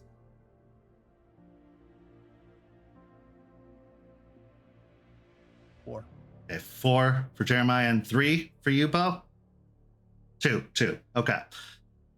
So, Beau, you're definitely getting an organized crime vibe based off of this place. The security look like more than just typical security at a fancy function. They have a menacing quality to them. Plus, they're not even the best looking individuals. One of them has a noticeable scar going from across their forehead down the side of their face. They they definitely carry an extra aura with them that you can't quite pinpoint, but there's some tie-in with organized crime. Jeremiah, you have far more information. Sebastian de Leon is a high up in the cartel, especially in Florida. He's possibly the lead of operations in Florida. And he carries such influence that in a war with the mob that came to Florida, he easily drove them out of the state. Beyond that, you've learned, or over your time realized, that he was a central figure in the rebellion in Miami that turned it from Cam to Anarch, and that he was a ranking member of the Cam who switched sides and betrayed them in that overthrow, siding with the Anarchs. But yes, his cartel connections run very, very deep, and it's made him a dangerous force in the area, navigating a good amount of the drug and weapons trade nearby, and having eaten up a lot of the smaller gangs in the area when he took power, kind of just taking them all into his purview and under his wing. So he has eyes all over the city, possibly even the state, outside of Tarpon Springs, because of the influence he wields. You have a few moments in the car, just the two of you with no overhearing ears, to discuss before you walk into this place where you can only assume anything that is said or done will be seen or heard due to the very, very intense security presence. With that being said, the scene is yours. So, what angle do you want to go about this? Well, I'm coming here primarily as presenting myself as sort of an agent of the movement. I'm gonna go basically saying we're here to offer an olive branch from Tampa, talk about how we might be able to mutually benefit one another and make the city a bit more friendly to our kind. I'll say that I work with Solomon, and that since Sebastian is a member of the movement, then I work with him as well. At least that's the way I'd like it to be. We're trying to get him to the table, trying to see how conducive he is to, the whole mutual aid strategy, pulling the boat faster and further by getting everybody's hands on the rope. If I may make a suggestion. I'm all ears. Play hard to get. I'm not saying that it's a foregone conclusion that he's gonna, see a pretty thing and want to get its hands all over it. But we want to play that game slow. If he can just gobble you up, then what's the chase? What's the fun? Also, let's be frank here. If he can see an opportunity to take something from me, that'll be enticing. Put me on the back foot. It's a card we might play if it looks like it'll get us further.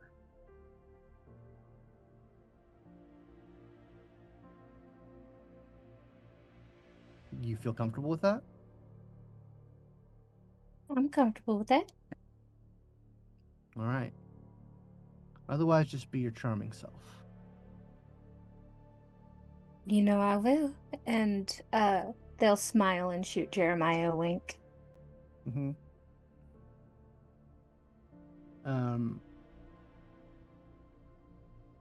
He thinks for a moment. And he pulls down his collar just a little bit and says, just a hint of lipstick right under the collar. Gonna wait till the car is parked and then lean over and leave a lipstick mark on Jeremiah's neck. I'll adjust the collar so that just a little hint of it is peeking out. As you lean in close to leave the lipstick mark, Beau, get a almost inherent whiff as you get close. If your heart could beat, it beat a little bit faster in that moment. But in taking that scent, even though your hunger is at a 1, you can feel the cage door rattle just a little. We're just so full, and full felt unbelievable and amazing, but such good things don't last for Kindred.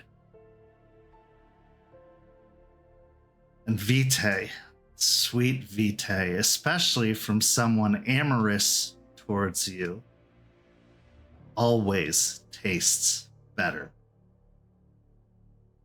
But you have enough wits about you to pull away, having done what you need to do. But in a hungrier situation, you might not be so cautious. As the car parks and you climb out of the vehicle, a valet quickly stepping up in a vest and button-up shirt and tie to take the vehicle and move it to a parking space. The man with the scar across his eyes, or across his brow, eyes you up and down. Buenas noches. Do you have any weapons on you this evening?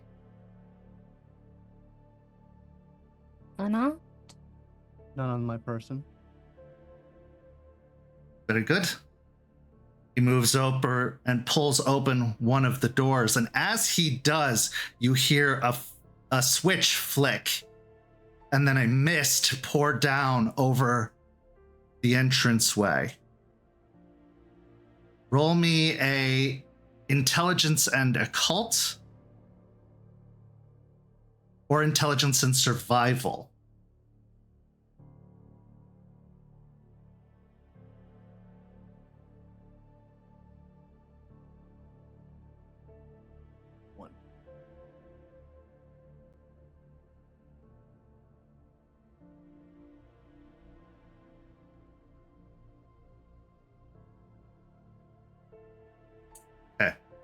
Jeremiah, it's Florida. It gets hot. Maybe it's a mister to help cool off from the heat. This looks like it's a spa of some sort, so it could just be decoration. It could just be, something to relieve the hot Florida summer when it arrives. Beau, on the other hand, as you look at this curtain of mist that falls over the doorway, yes, it could be for the purpose of cooling off. But what it's more clearly for is to expose anyone who tries to obfuscate their way into the building. Because there will be a distinct disturbance in the mist that isn't easily overlooked. This is one line of security, kindred security already, that you find yourselves walking through. As you step through the mist, it is cooling and refreshing, but not so much to make you damp. It's not going to make your clothes damp. Maybe it'll give your skin a little bit of a glisten, but it's not soaking you. But when you walk in, you're immediately greeted on the other side by metal detectors, of which you walk through and pass through, having to take any keys or change or anything out of your pockets to pass through, but it's easy enough. You find yourself on the other side, and there you're greeted by a young woman, possibly in her early 20s, dressed somewhat professionally in an off-the-sleeve dress that goes down to just above her knees. It is red, solid red, and it looks like it is ringed with roses along the top with a single one in her hair. She has the same tan-colored skin as all of the others. And you can tell almost immediately as you pick up the sound of her heartbeat that she is very much mortal, or perhaps a ghoul in this particular instance.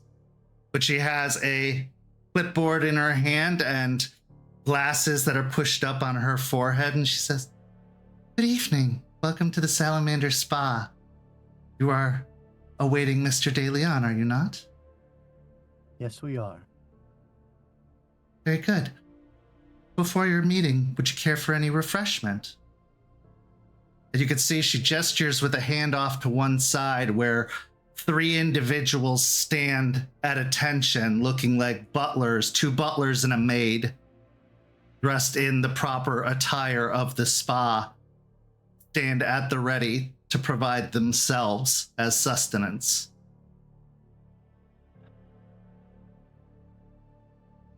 Can I make an etiquette roll to see what the sort of the expected or proper response Sure. to this offer would be?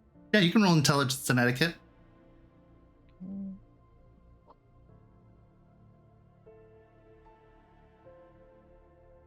Two successes. You could politely refuse, and that would be acceptable. It wouldn't be taken as an outright insult. Kindred are cautious, but the truly polite thing to do would be at least taste, if not have a drink. It is a hospitality rule, and hospitality rules still very much apply, even in the Anarch movement. Someone's visiting your home, you are hospitable to them just as they should be hospitable to you. So you have 2 options available to you. You could take either one without causing too much of a political upheaval or insult. I will look over them and look over to Beau and say, "You have far better taste than I."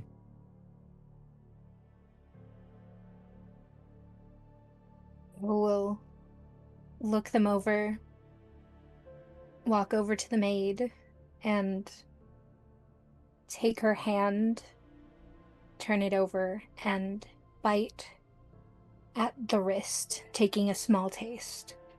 Okay. As you're at hunger 1, you don't need to roll anything to resist drinking further. You can simply take a small taste, although the beast wants so badly to feel full once more, but it is locked away soundly and safely, but you can feel those bars rattle. Now this taste is floral and full. It carries a very passionate and fiery taste to it, almost a little bit of spice amidst the flowers. And you can see that she tilts her head back in ecstasy upon the bite, letting off a slow hitch of her breath, followed by a moan as you take just the slightest bit before licking the wound closed. And she almost gives off a sad little whimper as you pull away, having only taken just the briefest little bit from her. But it is very tasty and very, very passionate. And I'll come up to beside Beau and say, "We would hate to disappoint," and I'll take her other hand and bite on the wrist and take just a taste. Once again, just as before, she eagerly pushes herself to you, allowing you to take in that small taste of blood, her voice, her throat catching once more, a low moan echoing forward, and then again, the same whimper, as if you're edging around the true ecstasy that she's hoping to feel. But she is obedient, as are the others, who keep their eyes straight ahead, not even deigning to look over at what you're doing, as that is not their place.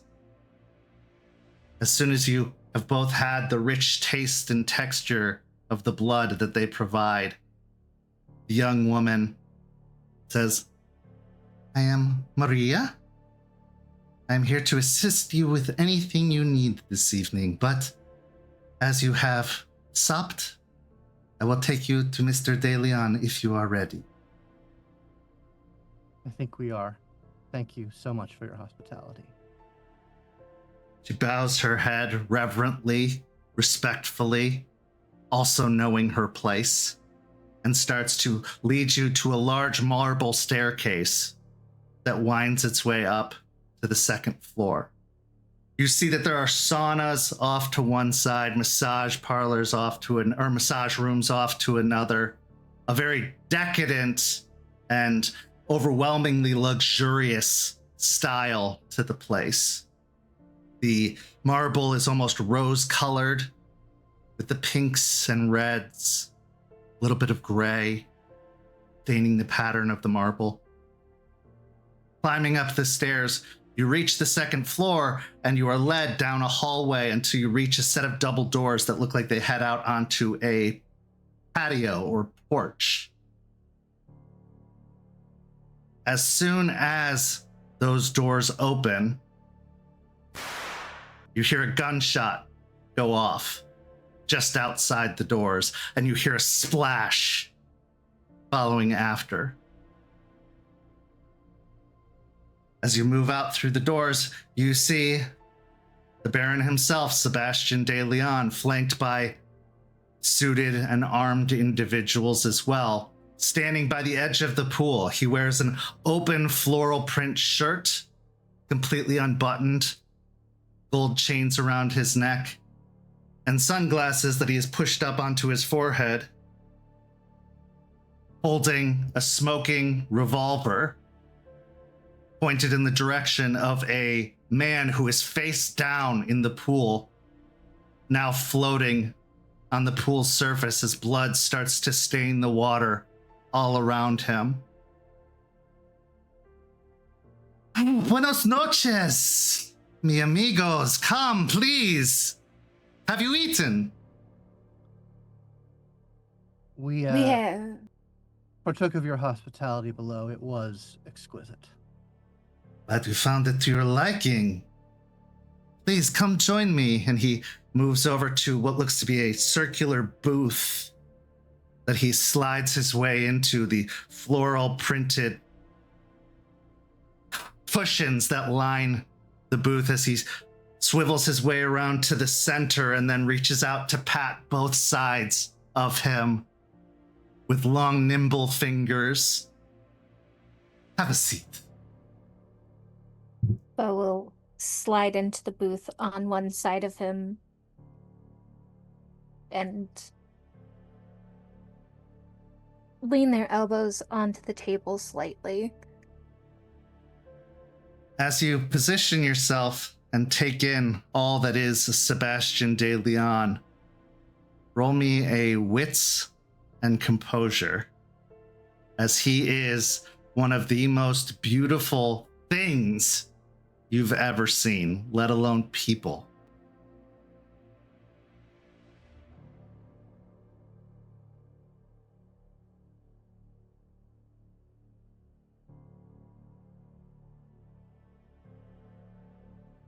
Okay.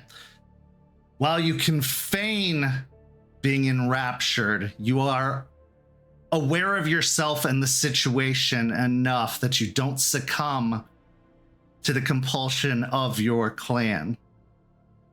However, all it takes is one slip up, and you may be completely drawn in to the quicksand that is the beauty of Sebastian de Leon. Jeremiah, as you slide into the booth as well, he places his hands on the table, setting the gold-plated gun next to his hands, and says, "So, brother, sister, you asked to meet, and here we are.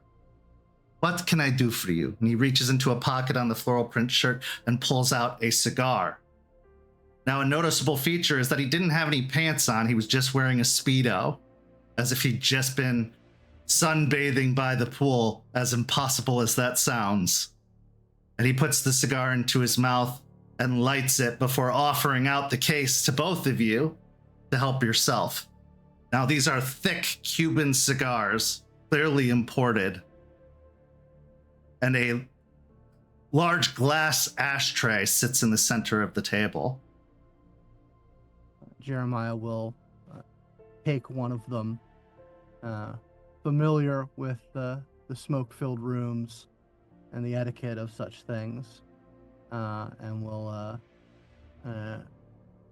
look for a matchbook to light it up. He instead offers you out a Zippo that is already lit, and you can see on the face of the Zippo it says De Noche on it, with a little script that says Miami, Florida underneath.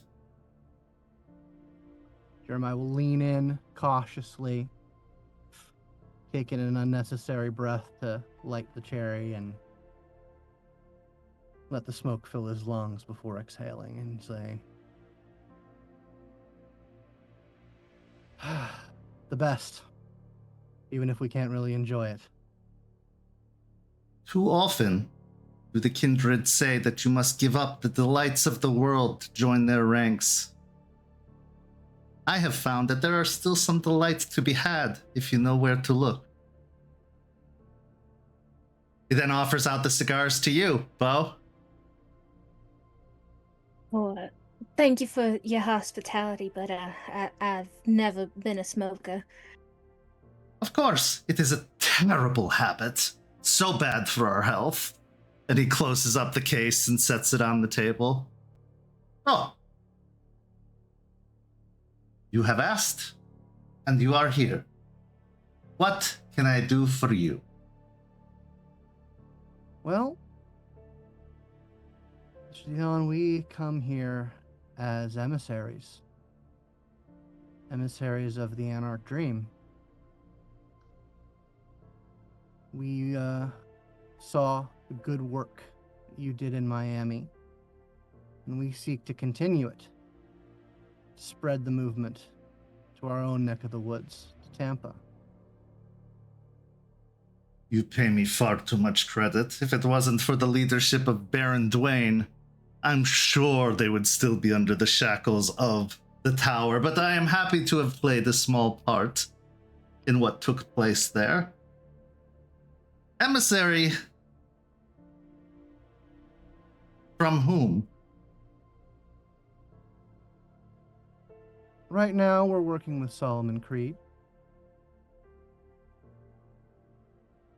He's carved out a bit of land and territory from the tower, and working on the blood trade. Yes, I know this Solomon Creed of which you speak. He has been intelligent enough to respect the lines and boundaries of business, preferring more the gambling trade and money lending, racketeering, and the like. I am happy to see that he is still well, seeing as how close you are to the more feral inhabitants of the area. Yes, it is a bit of a struggle, but we're managing it. But like I said, we're trying to emulate what was done in Miami. Trying to bring a little bit of that liberation so dearly fought for and won. And, well, I'm a true believer of the movement. I believe that we can find places where interests not only overlap, but become mutually synergistic. See. Well, seems like you're off to a good start, but so much work still to do. Yes, Marius and Bloody Mary have fallen, but you must not discount the likes of Edward Bateman. He is Ventru after all, and you can see that he rolls his eyes at the mention of Ventru. And they are not so easily overthrown. He has been learning at the foot of the once eternal prince after all. Yes, What the- well, Okay. we don't underestimate our enemies. That's one thing you can never do.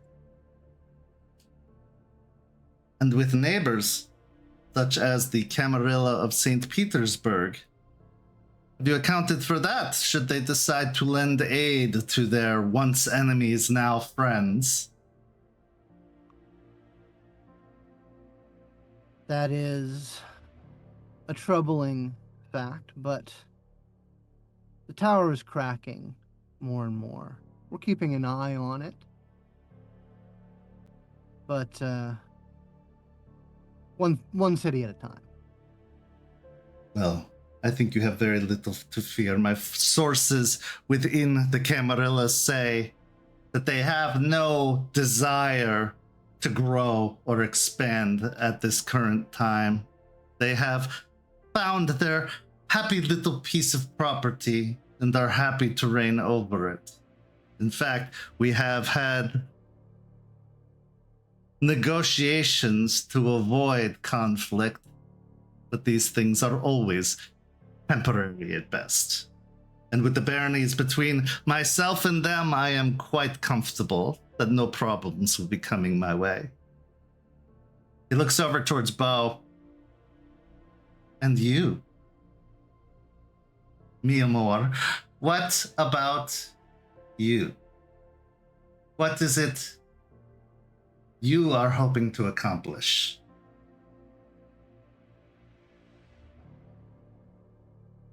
For this meeting, my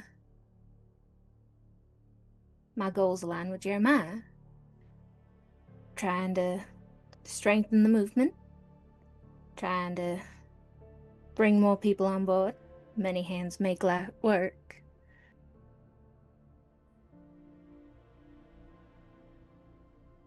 But it's work nonetheless. And we as roses aren't meant for such exhausting efforts. We are meant to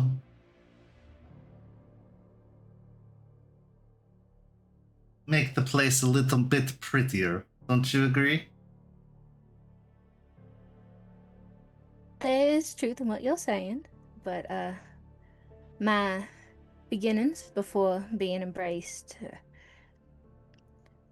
everybody helped out where they could, no matter how pretty they were. I ain't afraid of a little bit of hard work if it means achieving a communal goal at the end of the day.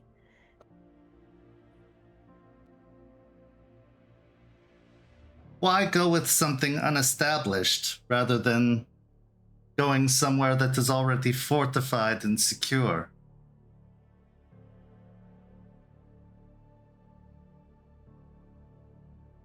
Well, Why? Please, both of you, I'd be curious to hear your answers. Why burn down crops when there's already growing sprouts? Need to demolish what is already there to rebuild anew, to rebuild stronger.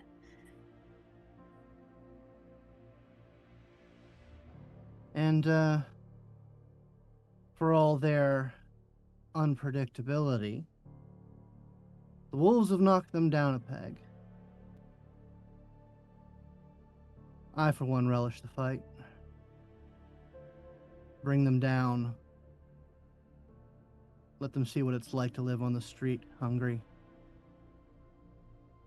Why not just let the wolves do the job for you? Seems like they are doing well enough without your efforts. Why not just sit and wait for the aftermath? Well, something I talked to Solomon about not too terribly long ago.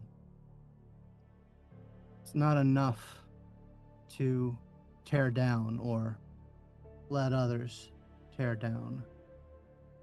You have to start working on building while the tower crumbles.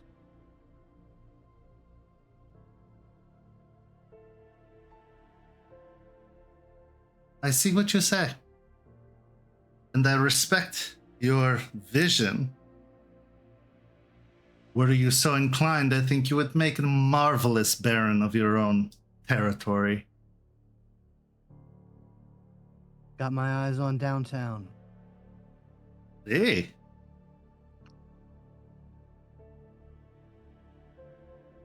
I think you could do better. Really? Yes. You see, there is this young and arrogant Ventru Baron to the south of me, has a very beautiful piece of property that he is so undeserving of.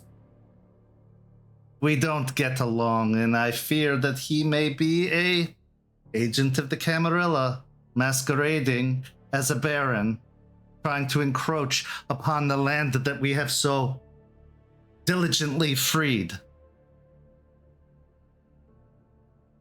How does that sound to you? We could be neighbors. Good neighbors. Well, if that is the case, well, then there's no real option, is there?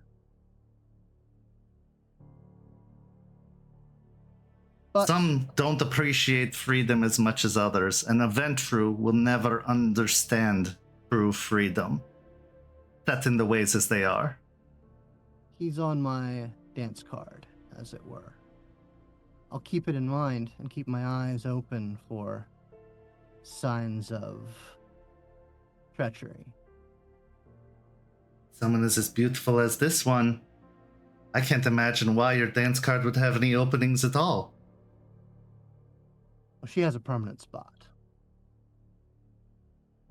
I can understand why. He'll lean just a little bit to make that lipstick pop out a little bit more. You can see that Sebastian takes note of it, but doesn't change his overall posture. So what is it you wish from me? What is it you require? Well,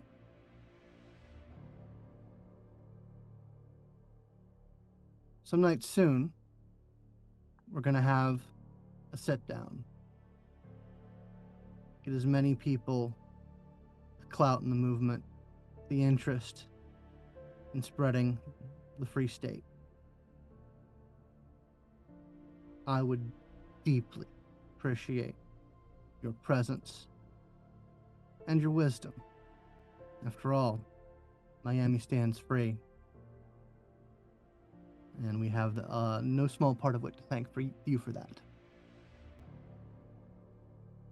So charming. I've been accused as such. If you truly wish for the area to be free, there are a number of threats you must contend with. The wolves, as previously mentioned, will always be a thorn in your side, as they don't believe we should even exist and see us as a pestilence to be rid of. Then there is the Prince of Orlando, or should I say Princess? I suppose it depends on the day that you are dealing with them. They operate out of the Disney world and have found themselves very much enamored with the lore of the place, or the delusion. And then, of course, there is Bateman, although he is small fish to fry compared to Marius. St. Petersburg, of course. Take care of all of those, and the state could be ours.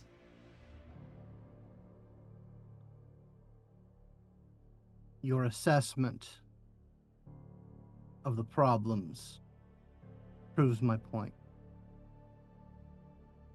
You would be keystone in our efforts to make this place what it should be.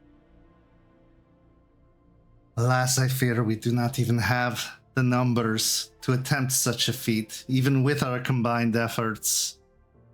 The Camarilla still very much has a presence here. I fear that even with everything I have to offer you, and believe me, it is sizable. And he gives a wink towards Beau. I fear in this particular instance, it might not be enough. Do you have ambitions to recruit from elsewhere?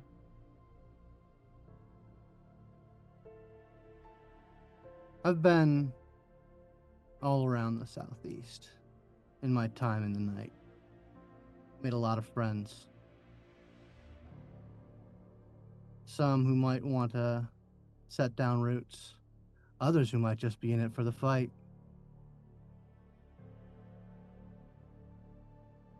I've got cards to play, numbers to call. When the time is right. See. But the gangrel are unpredictable. Volatile even. And consider themselves more independent than Anarch. Are you sure that their sights match up with yours?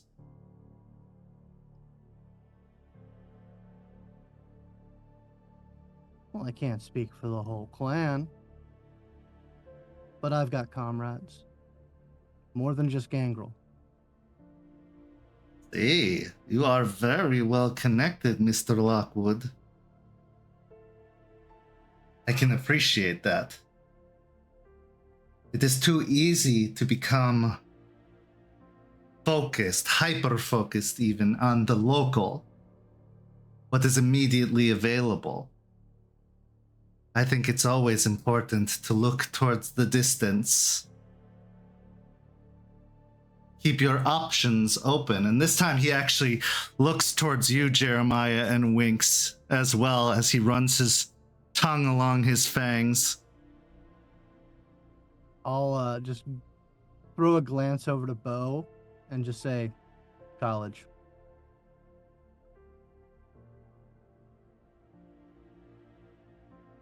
That's Sorry. the beauty of being what we are. We can always revisit old experiments.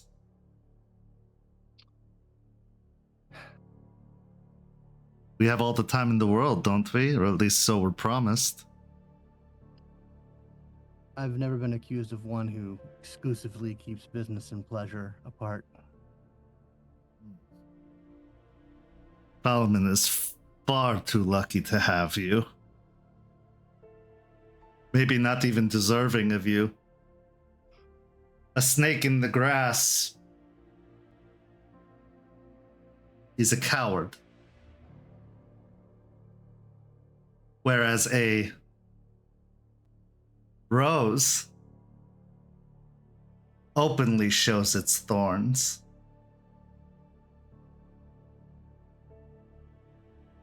And we have many, many thorns here in Tarpon Springs. So should you ever find Mr. Creed lacking, more of a problem than a benefit to what we're attempting to do, Tarpon Springs is open to you, especially if you bring this one.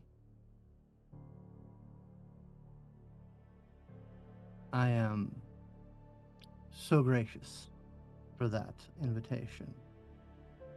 For now, although I will certainly keep one eye looking in the grass, I will say Solomon has shown commitment to the movement for what we're trying to do. Working with him has moved the needle forward.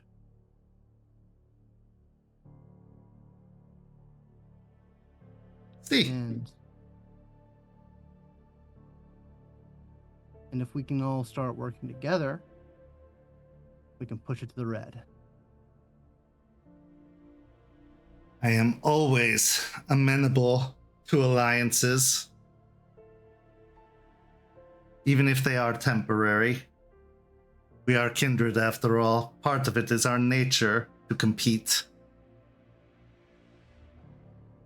But the movement first. Freedom first. An opportunity to compete without having to watch our backs constantly. Unless you choose not to. It's always good to know someone has your back. Literally. But I am open to such a meeting. In fact, I am willing to offer my kind establishment to host such a meeting. I think you'll find there are very few other extravagant surroundings rivaling this one. Unless you prefer a bland and boring boardroom or a, well, chaotic nightclub. I think we would be fools to decline such an offer. You really have a magnificent estate. Glad we agree.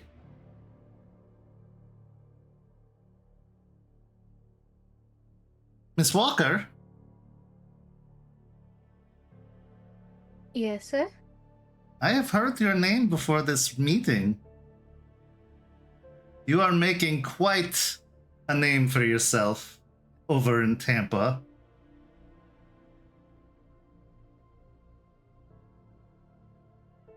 Do you tire of playing bar rooms?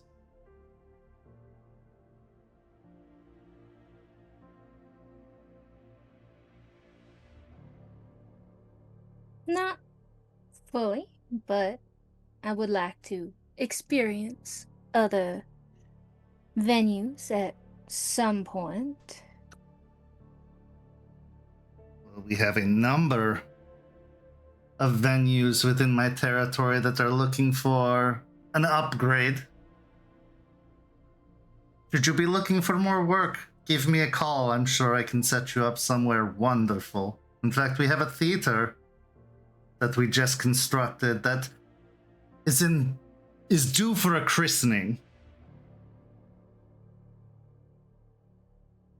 If you have a date, I can be there to perform. For a price. I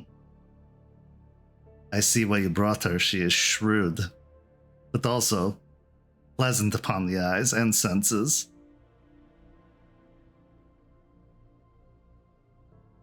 Very well. You'll have to open negotiations. Do you aspire to be Baron, Miss Walker? Oh, no, I don't think that life is for me. Focused on your art? Or enjoying assisting another? Both.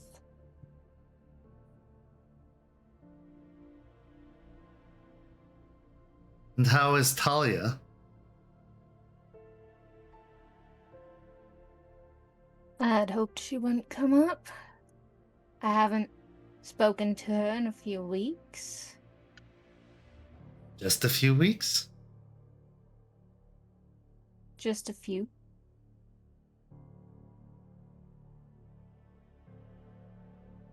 I wasn't going to come into this meeting unprepared.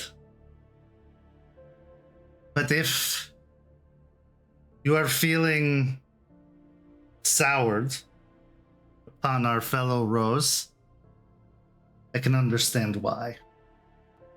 She has a knack for some of the finer things, but can't truly appreciate it in the way that we do.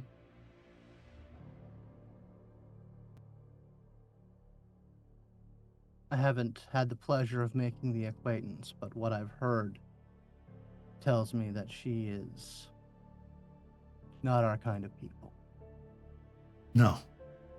She takes for granted the things that she surrounds herself with, doesn't know how to truly appreciate real beauty when she sees it. She also reminds me of a Ventru in that way. I take it you wouldn't be too put out if that candle burns out sooner rather than later. No. No, I would stub her out with the heel of my shoe. Easily. But sometimes you must be aware of the company they keep. And Miss Talia has been making many visits to that disgusting display of architecture that they would call Elysium, the seat of power. Seems she's making friendly with the prince and everything that comes with it. So while it seems like it would be an easy feat to trim that rose, I wouldn't be so sure. She is laying down roots in very powerful places.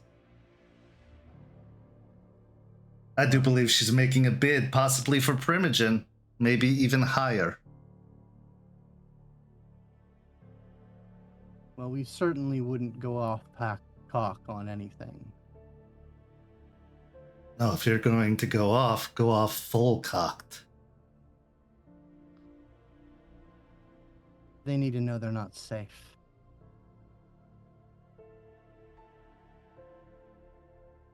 Are you safe? Oh, heavens no. There's no such thing. There could be. They tend to delude themselves.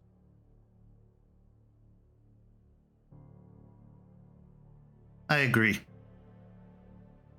Far too long have they stood confident, overconfident in their position, in their power. Miami was but a bloody nose.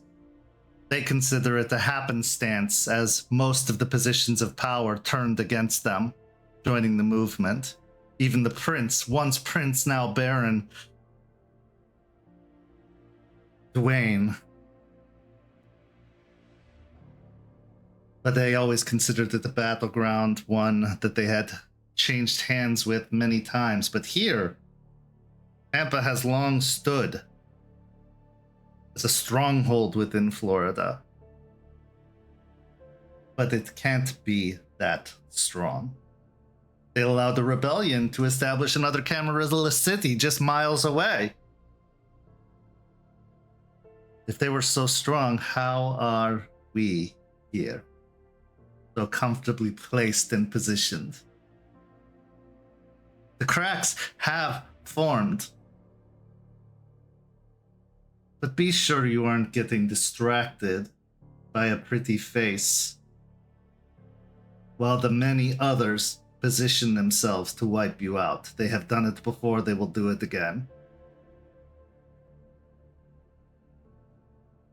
I even hear they have made contact with a certain Justicar, a new Justicar, to gain some favor and assistance within the city. So especially watch your back and listen for the silence.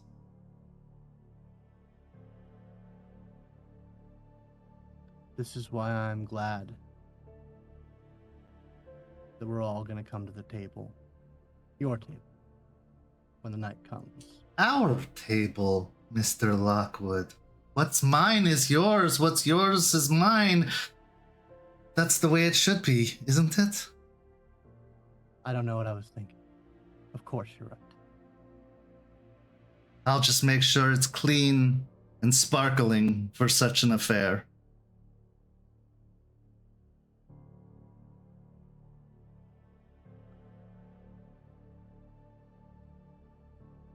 Well, a meeting it is then. Is there anything else I can do for you in the interim?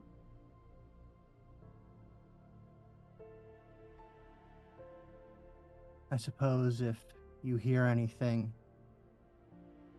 something coming from an unexpected direction, let your comrades know. I have heard one thing you should be especially aware of.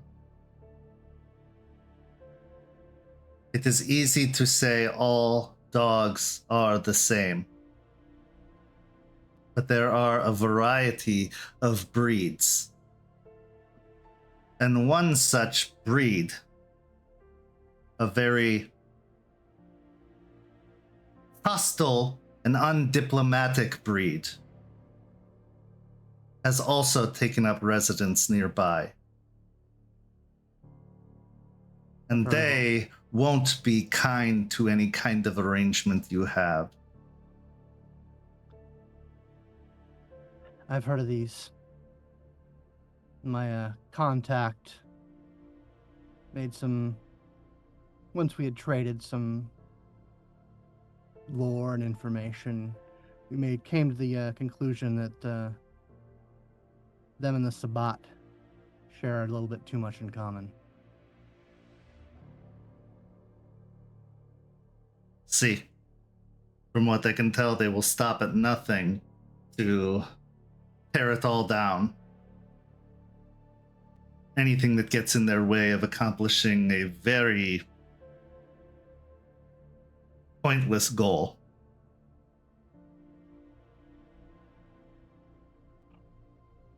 Just beware.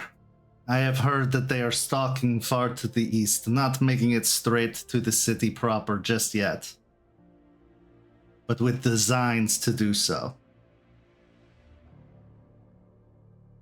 Jeremiah leans back a little bit, the gears starting to turn, a smile coming across his face, and says, "Huh. Well, when those nights come, it might be of our benefit if we make the tower jumpy, paranoid, ready to jump at shadows, and then get their heads bit off."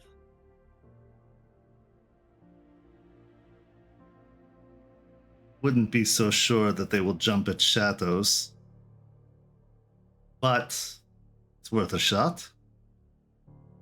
They can't control them all.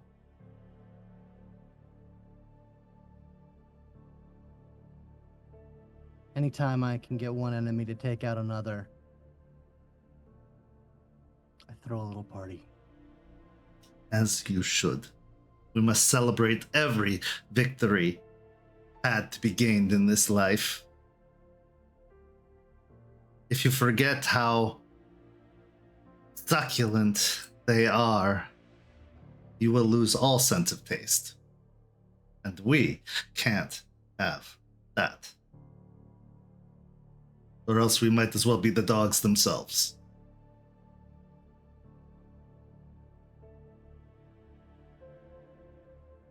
I can think of few things that would be less tasteful.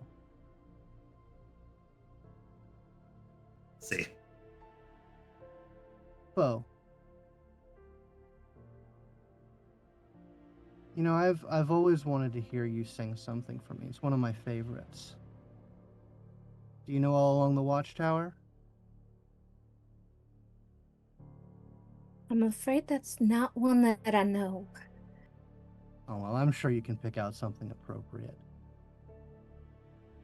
Wait till you hear her sing, Sebastian. Oh, I have only heard by reputation, but my interest is piqued.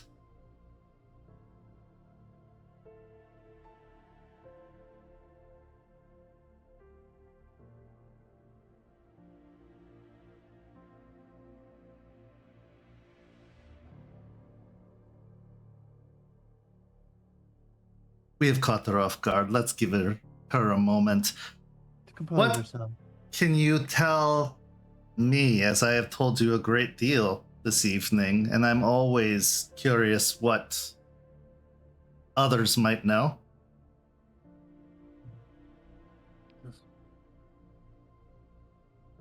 Well, The circulatory system is on the back foot. We've made some inroads providing alternate sources. I hear tell there's some Hakata presence making itself known. See, I know these kata. There are several within St. Petersburg that are just rolling in graves. Well, they are useful to have around when you have a body. Hey, you have met Signor Giovanni then? My coteries made contact. He is a good sort, a good businessman, understands the importance of what he has access to. Boring for my tastes, not very entertaining at all, but useful in a pinch. I have sent a few, but his eyes drift over to the pool where the body has continued floating, in need of disposal his way. Have you made the acquaintance of the dragon yet? For the first time, this entire time, his demeanor changes dramatically.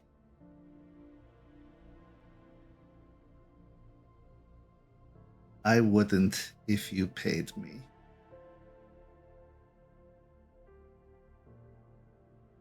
I wish I hadn't. But business is business. There are two things you must be aware of in this area. I know you've been here for a little while, but your scope has been very limited. One, the dragon. Anytime they are present means trouble, especially the elder ones. And two, I have reason to believe a Methuselah has taken up residence in the area. A La Sombra Methuselah.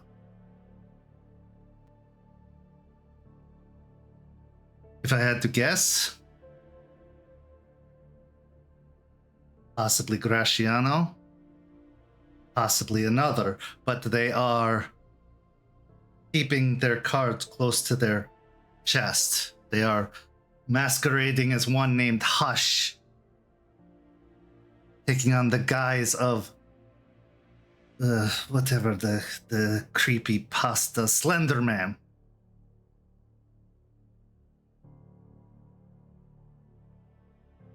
You know, I had heard there was this big beckoning thing that was supposed to be taking care of all these old fucks. You and me both. I was lucky enough to be rid of the Prince of St. Petersburg due to said beckoning, but others are still finding a way to stick around. It's not as efficient as I'd hoped it'd be. Why can't the apocalypse work predictably? Well, if that were the case, we'd be swarming with thin bloods and all of us would be running for the hills, terrified of the future. Nah. I'm looking forward to the future. It has grown a bit brighter this evening. Well, hopefully not too bright. Oh, certainly not. Nice dim, you know? A glow. I like that. Glow. Way with words. Miss Walker, are you prepared to serenade us? That I am. And what have you chosen? I have chosen,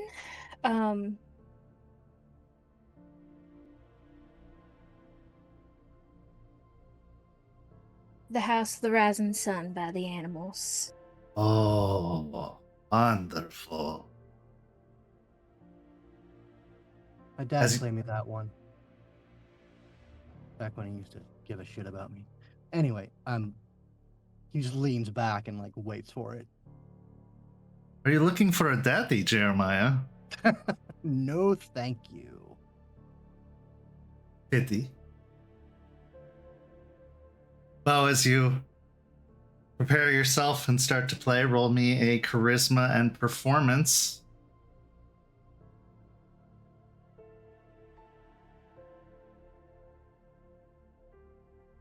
And can I add my awe?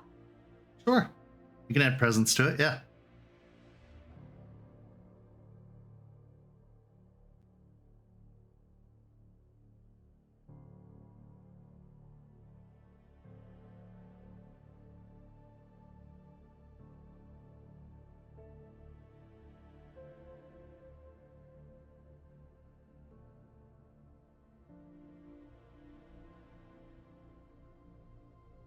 Seven successes. Is there a crit involved as well, or just straight 7? Okay. Straight 7. As you perform one of the most brilliant renditions of House of the Rising Sun, you make your mark upon the song, interweaving your own personal flair and style into it, bringing in some good down-home folksy energy to it, but still keeping the melodic edge that such a song has. Sebastian is noticeably pleased by the performance as he almost melts into the booth, splaying his arms out to either side, soaking in all of the notes, every single beat, every single melody.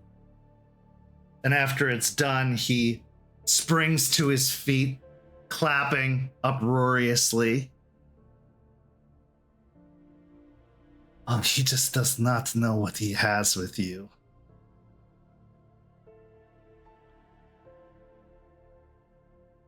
Wonderful.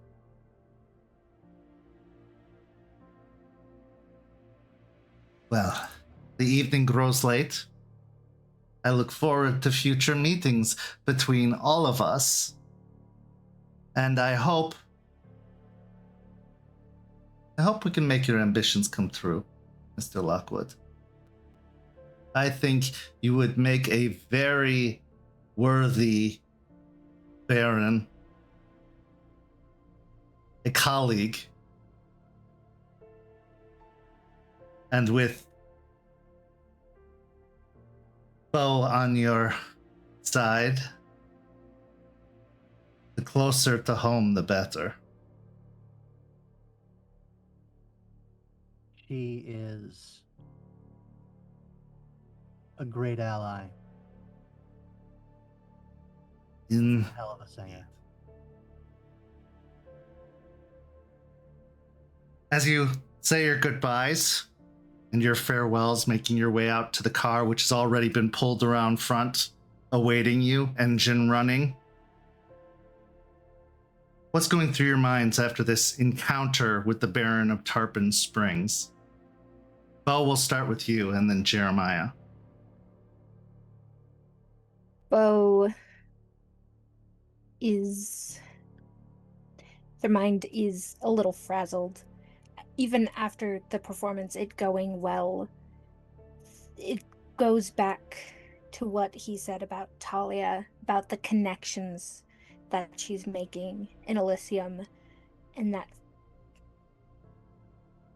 fear that maybe taking her down isn't going to be as easy as they had thought starts to root deeper than they had ever thought it would. And they try to push it aside and focus on the positive, that they made an ally and maybe even a new venue to excel their career. Jeremiah. Jeremiah is mostly pleased, very pleased with himself. He likes the way that went. He sees, as usual, the chessboard, the position advancing slowly but steadily towards a gambit.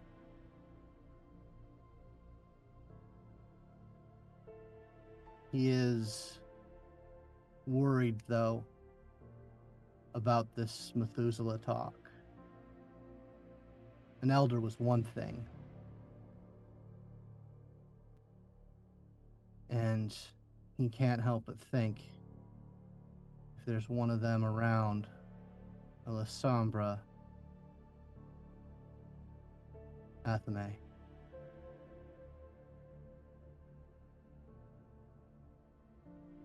And he tries to shake that thought away. Tries to keep that part of his life separate from business.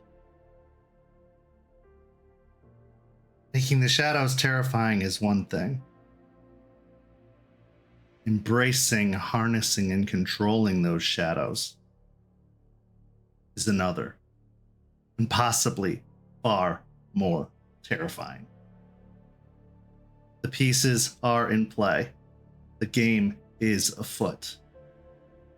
The winner to be decided. With that, we transition to our final scene of the evening. Hillsborough State Park is home to many, many creatures. It's an expansive bit of land that goes inland and has literally over 1,000 acres at its disposal. It's become the home to many, many different wildlife, but it's also become the home to much, much more. As Valentina and August arrive at the park, the guise is to look like you're cleaning up the park. The goal is to find out more about this Firkus that Vesper was talking about, this place of power.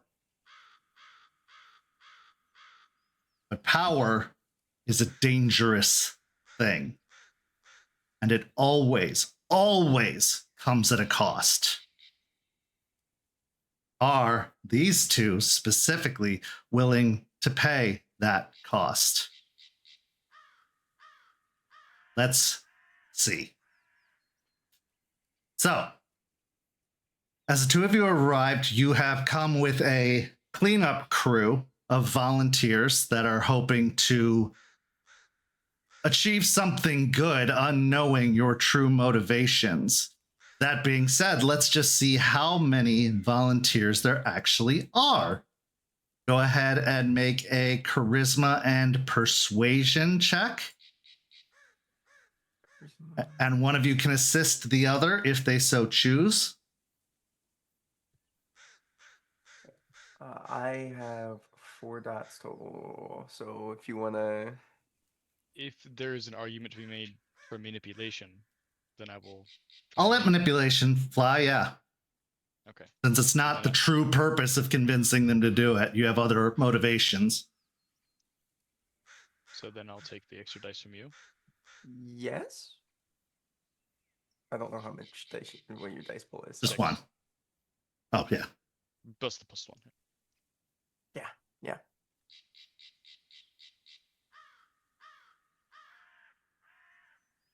3?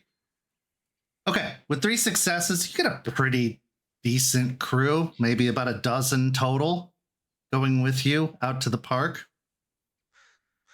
As you're in the woods, surveying the park haphazardly or half-heartedly, picking up whatever trash you find, you see that the park itself is actually surprisingly clean. A lot of the parks in Florida are well, disrespected is the best word I can put it, despite the fact that there are so few plots of land that haven't been completely urbanly developed, especially closer to the coastline. And near the parking lot, there's more trash than anywhere else. It's still very minimal in comparison. And in fact, after a short while, the volunteers just kind of shrug their shoulders and say that the job's done and that they're ready to head out.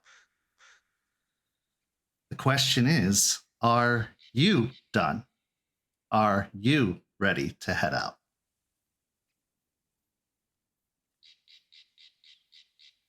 All right. Thank you everybody for showing up. Anybody that would like to continue, I strongly recommend to do so. There are plenty of little hiking trails that people have probably left things a little bit deeper in. Just, remember, re-up on bug spray and the like. Okay, Valentina, I want you to give me the charisma and persuasion to get them to stay at this point. Am I getting help at all? Not for this one. He's a bit distracted at the moment. Okay. And he's not completely sure that is what we want, so we'll see.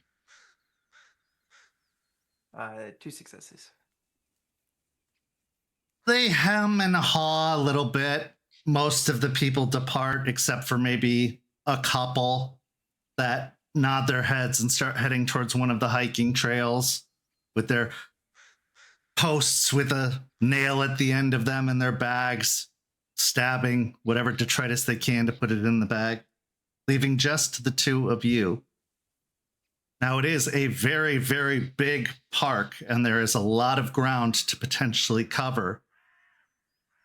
What would you like to do? Okay. You have any ideas on a thing that might be able to guide us a little bit here? Given the nature of what is possibly out there, would probably be in the place most secluded from passersby. I believe they would make an effort to make it very unlikely that you would even accidentally stumble upon it. So, maybe follow a few trails, try and find the heart of this park, maybe? Do we know of any permanent residences in here? Are there any spots that are visited specifically in this place? There are a number of trails, obviously, and there are a few conservation facilities, but nobody actually lives here, per se, at least as far as the public knows. But the park is so vast that everything is very well spread out. Like, there are preserves and nature areas scattered throughout the park. However, if you would like to make a wits and survival or occult roll, that might give you some additional information. You speak in my language.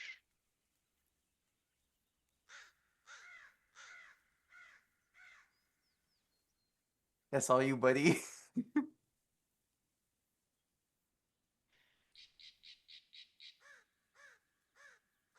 That is a crit with a total of 5 successes. Okay. As you head into the woods, following the footpaths,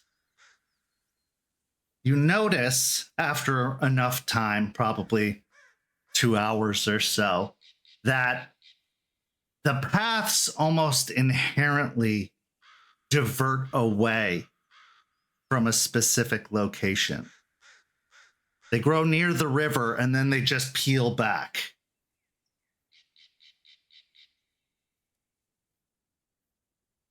The occult of it all is the nature itself.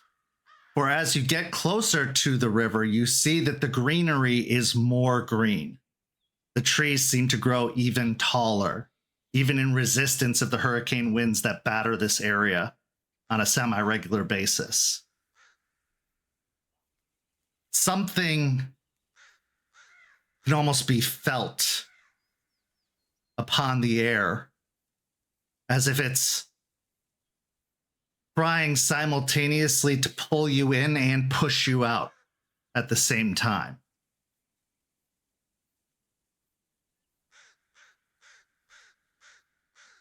With that being said, I need you both to roll me wits and awareness.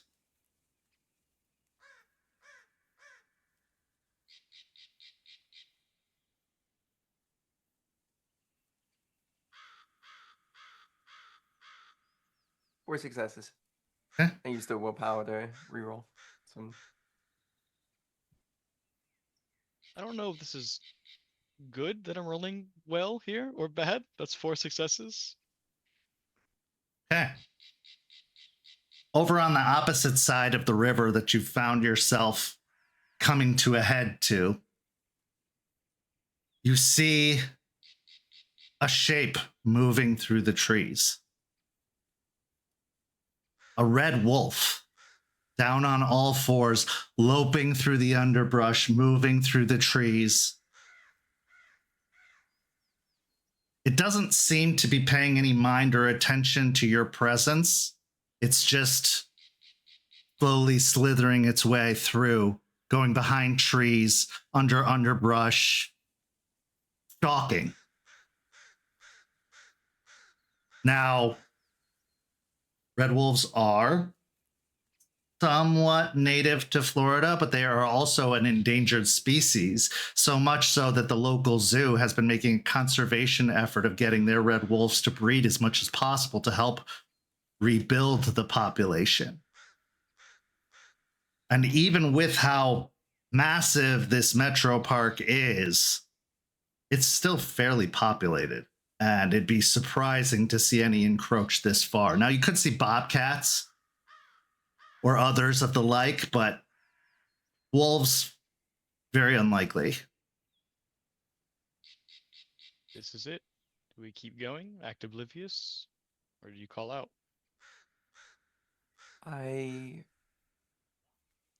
think we should simply wait. If they decide to push forward, then we call out.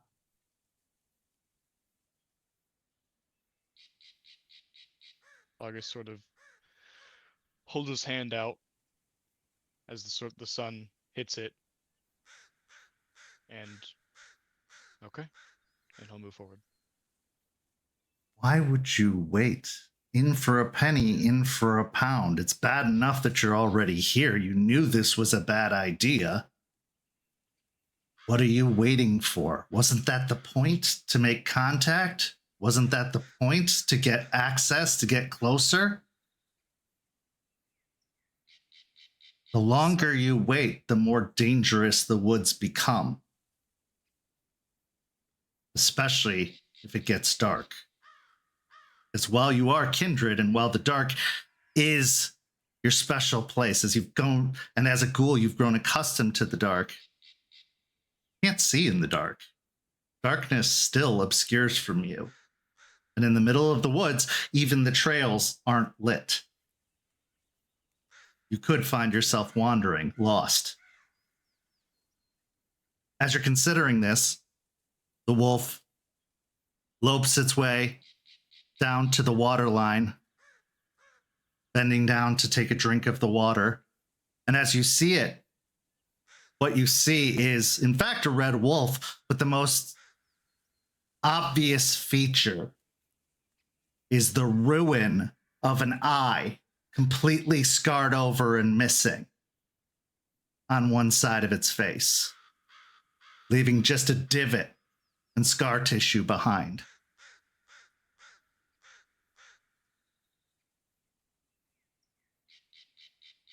Huh.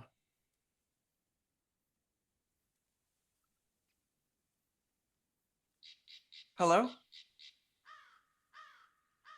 At this point, the wolf looks up suddenly and cocks its head to the side. You can see its sides rising and falling as it's breathing very deeply. Surprising to see a red wolf such as yourself here. It stares.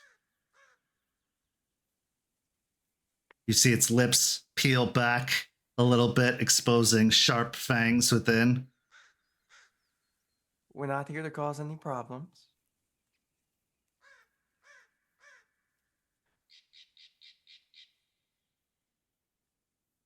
What are you here to do?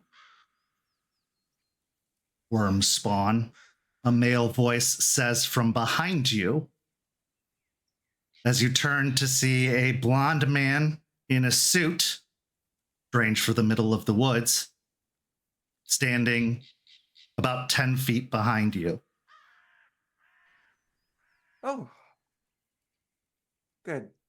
All right. I want to make your acquaintance. It's a little outrageous, I guess to say, but I have to ask some questions. You call me Wormspawn. I know you don't like anything probably anywhere near dealing with vampires, but I want to know if there is a way outside of them to be able to deal with them. And I've specifically came here to ask if there's any way, anything that I could possibly give or do to get within your guys' good graces, get some help. The best help that you can do is to kill the one next to you and distance yourself from the blood and hope it's not too late for you. From my understanding, he didn't want to be what he is. And he should have died. I should have, but I didn't. And would you blame me for making use of the time I have left? Preying on others, exploiting those in need, killing, Never killed? yet. So even you plan to do it eventually.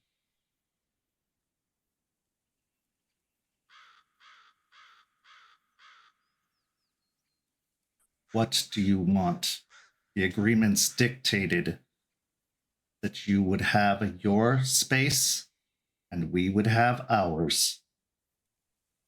By breaching that agreement, I am in all rights to take your heads now.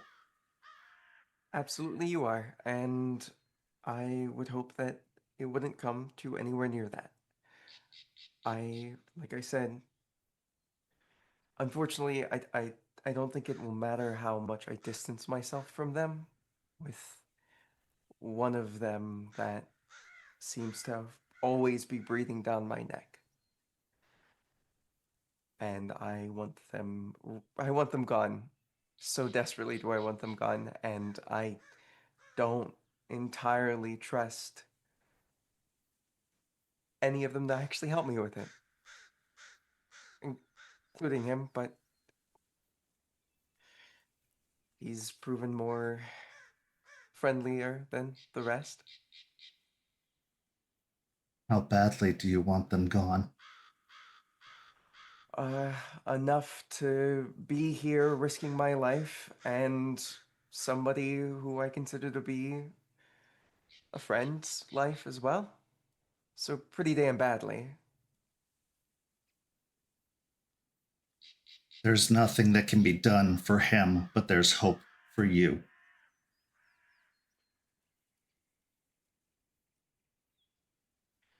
All right. So what would we have to do to make this a deal?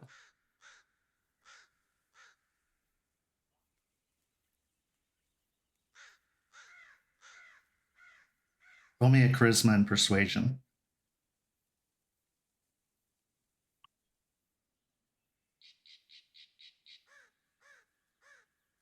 Charisma persuasion. So I do have beautiful, but I also have the distressing fangs. Do those cancel each other out, or because they know? I would cool say stuff? that the beautiful, yeah, I'd say they cancel each other out, especially them knowing what you are. Okay. They're not attracted to anything of vampire kind, even ghouls. That's valid. I just figured I'd ask. It's worth a shot. We're gonna re-roll those 2 dice if we can. Hopefully it'll give us something. 4 successes.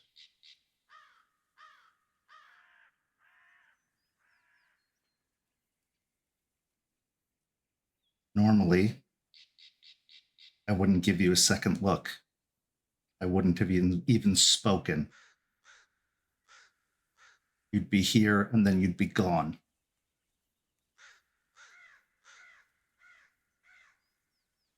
But time has changed me. And you're all the more lucky for it. You want a deal? Yes. Then you'll do as I say. And nothing but what I say. I'm going to take you away from this place. I'm going to lock you up, and I'm going to let it run its course through you. And if you survive that process, I'll let you go. If you don't, there wasn't much I had to do then, was there? And if whatever it is that's stalking you comes close, it will wish it hadn't.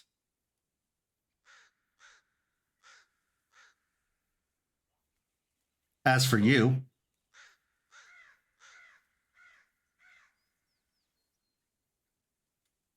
how fast can you run? Come to ensure their safety. If they die here, or even if they make it out and you let them go, which is to say that their dominator does not come running again, dripping their blood. If they do, I'll be waiting. Well, as you said, if she does survive the process, you said you let her go. You're going to follow her around everywhere she goes throughout Tampa? No, I'm going to send her away. She's not my problem anymore.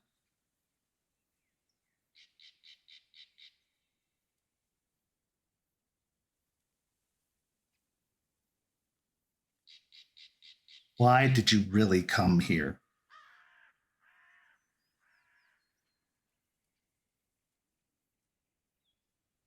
I mean, that's the reason why I really came to talk to you about this.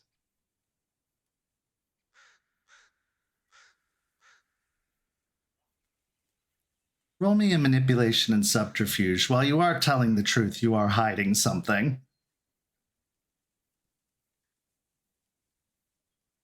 Oh gosh.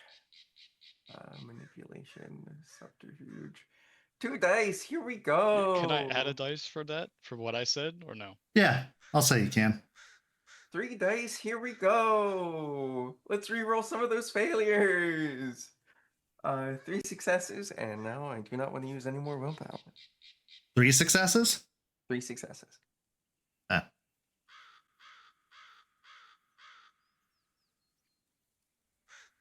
At this point, you hear a low, faint growl coming from close by, and looking over your shoulder, you see that the red wolf has crossed the river and is positioned on the other side of both of you.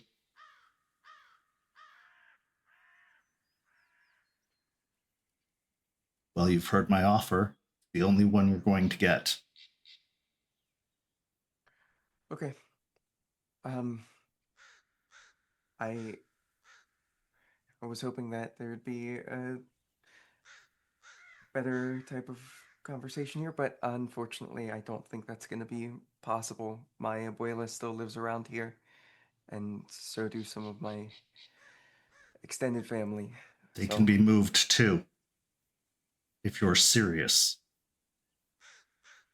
If this is just a bid for power or good relations to the wolves, one of you has already reached out and is awaiting a response. To come here to push for some sort of alliance is overstepping your bounds.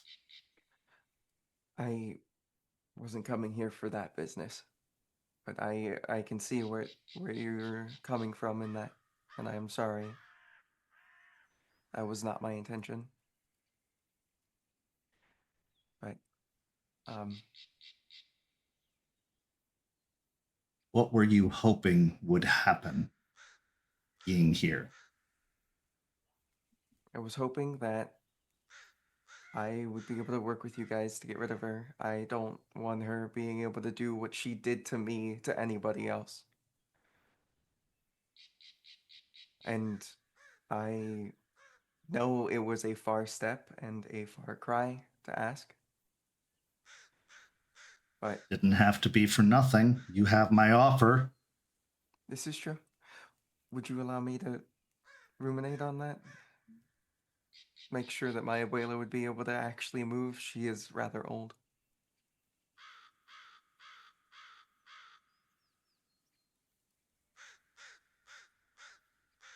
Now that you've been here, I can't let you leave.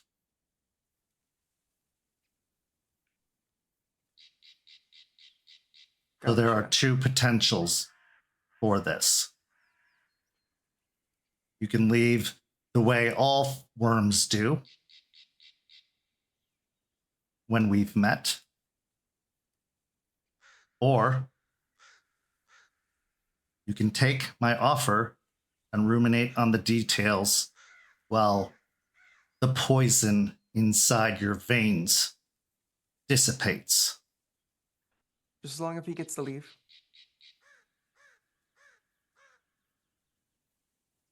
I'll stay and then we can get rid of this from me. But he's got to go.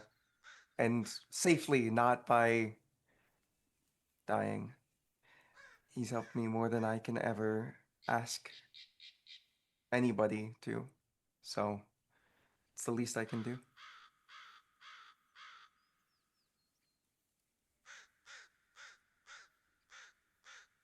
He looks towards August, assessing him.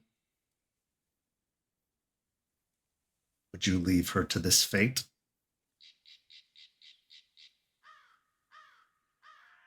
This is what she chooses. Though I think imprisonment and possible death is no different than what you speak of, that you accuse, rightfully so, what we would do. She's currently in a prison of her own, and you wish to replace it with another. Like you said, the alliance has been attempted. We await your response. Respectfully so. And why did you come here? She gave her reason. What's yours? I came here so she wouldn't do something regrettable, like getting herself killed. Would you let one of your own lie and die by themselves? No, but that's what separates us from your kind. What, the fact that I came here for her and that you would do the same? That's what separates us? That we have this one Do you very really small... want to do this in my home?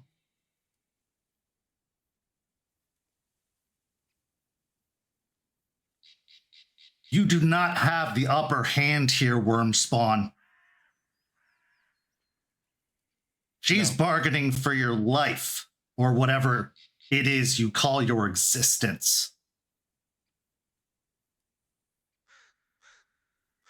You asked me why I came. I told you. Roll me a manipulation and subterfuge, because that is not why you came. It may be part of it, but that is not the whole reason. Is me having said those things gonna help him at all? I'll give you the extra die, yeah. And then I have ingenu, which is being essentially blameless or Yeah. looking as so. You Okay. can take that too, yep.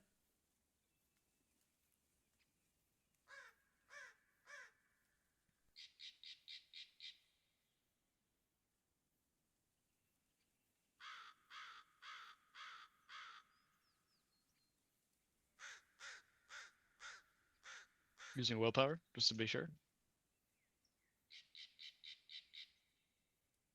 That's 5 total. Okay.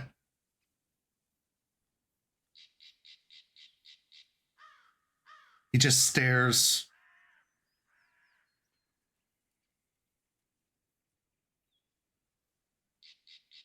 Then looks back at Valentina. I'll agree to your terms. He can leave. And it is not a prison. It is an opportunity to live a life, a real life. An opportunity to be healed from what was undoubtedly forced upon her. You're correct.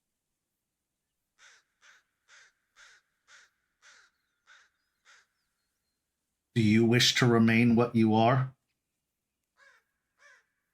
Me? Yes. It is my only option. I don't get a choice. Apparently, that's not entirely true. For me, it is. Trust me. Though I know you truly can't. Another like you is working to find a cure. I know him. Maybe you should follow his example. Better for both Or- of you. I've already begun.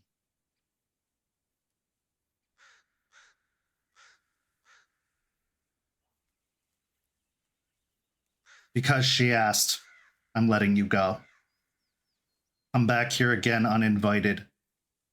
You won't be so lucky.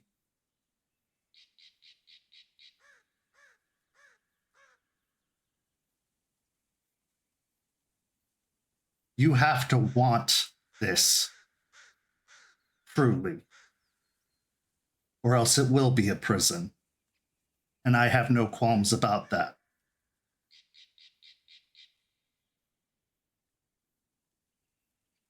I hear you.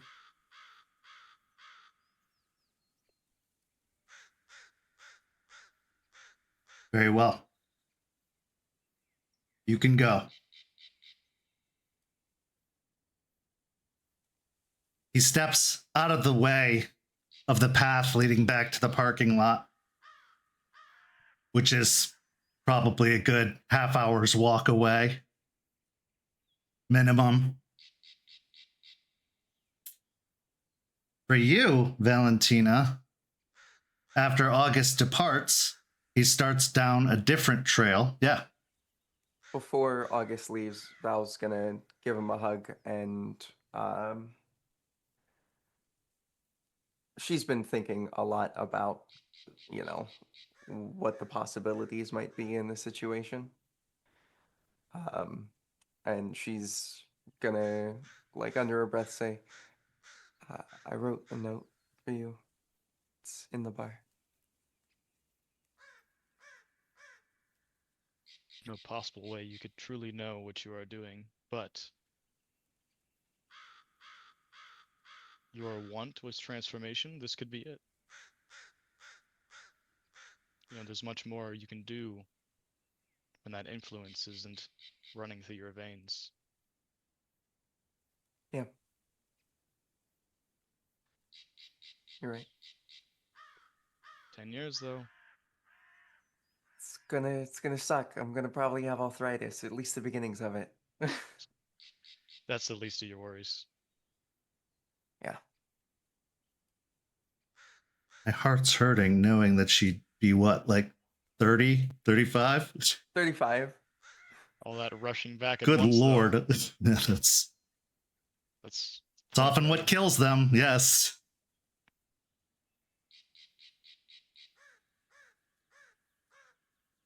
Both the suited man and the wolf stand nearby awaiting August's departure. And when he does,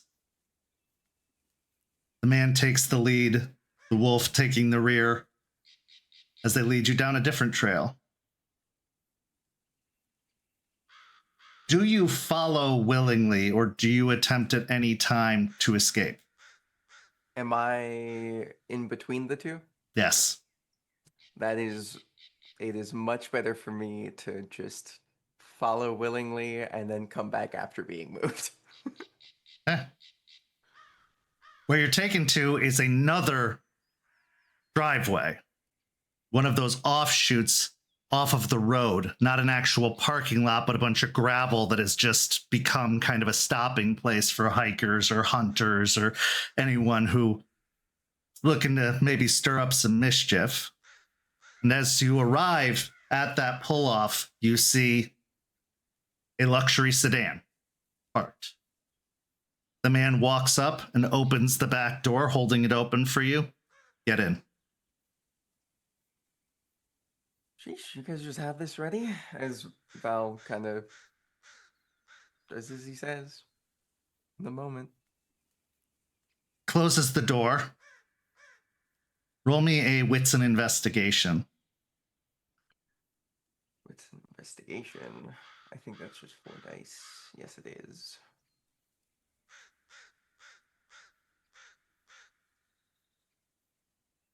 Four successes. There's no handles on the inside of the back seat. He moves around to the driver's side and gets in, but he opens the passenger side on the way, and the wolf hops up into the passenger seat and looks back at you, staring through the one golden eye, the other a complete ruin, up close, looking much worse than it was, as if it was burned out. As Charles starts the car and Stakes Her Claim plays Sentry, the two of them drive you not further into the woods, but to another part of the city where a concrete cell waits with a heavy iron door. There's broken detritus all over the floor, making it look like a haphazard rage room, including a broken vase, smashed concrete blocks. As they walk you into the building, they hold out their hand. Phone. I hand the phone.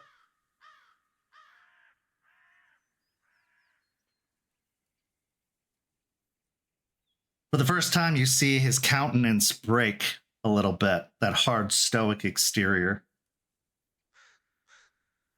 I know this sounds harsher than it is, and I'm sorry for that. I do believe this is the best decision for you. Your one chance at getting it all back. You are not being here to be tortured. I'm not looking to harm you in any capacity. Trust me, you have enough harm coming from yourself. But I will make sure you are fed. I will make sure you are tended to. And when the time comes, I'm a man of my word. You will be free. What was your name? You can call me Charles. And the other wolf?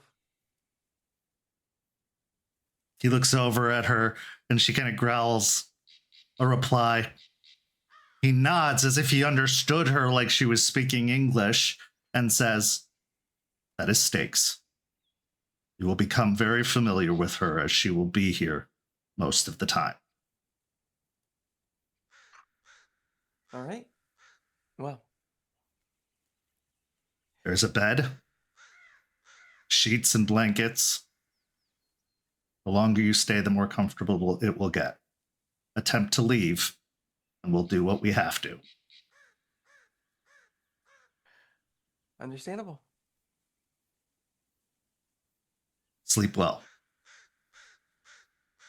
And as you step into the room, the heavy iron door closes and you hear the turn of a wheel outside as if it was from a bank vault. The locks sliding into place. When August gets back to the bar and finds the letter, what does it say? It says, I have an air tag. It's on me. Here's the password to my Apple account. Please, please, don't let me stay with them.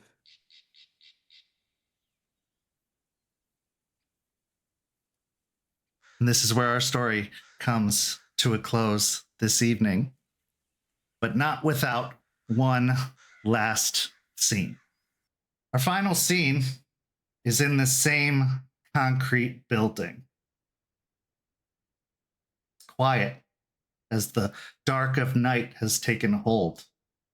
And aside from a few scant bulbs hung throughout the building, there is no light to be found. Only shadow. And from one of those shadows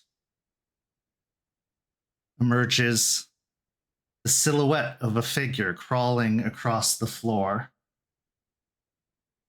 composed entirely of shadow. It moves its way to the heavy metal door and slips in through the crack,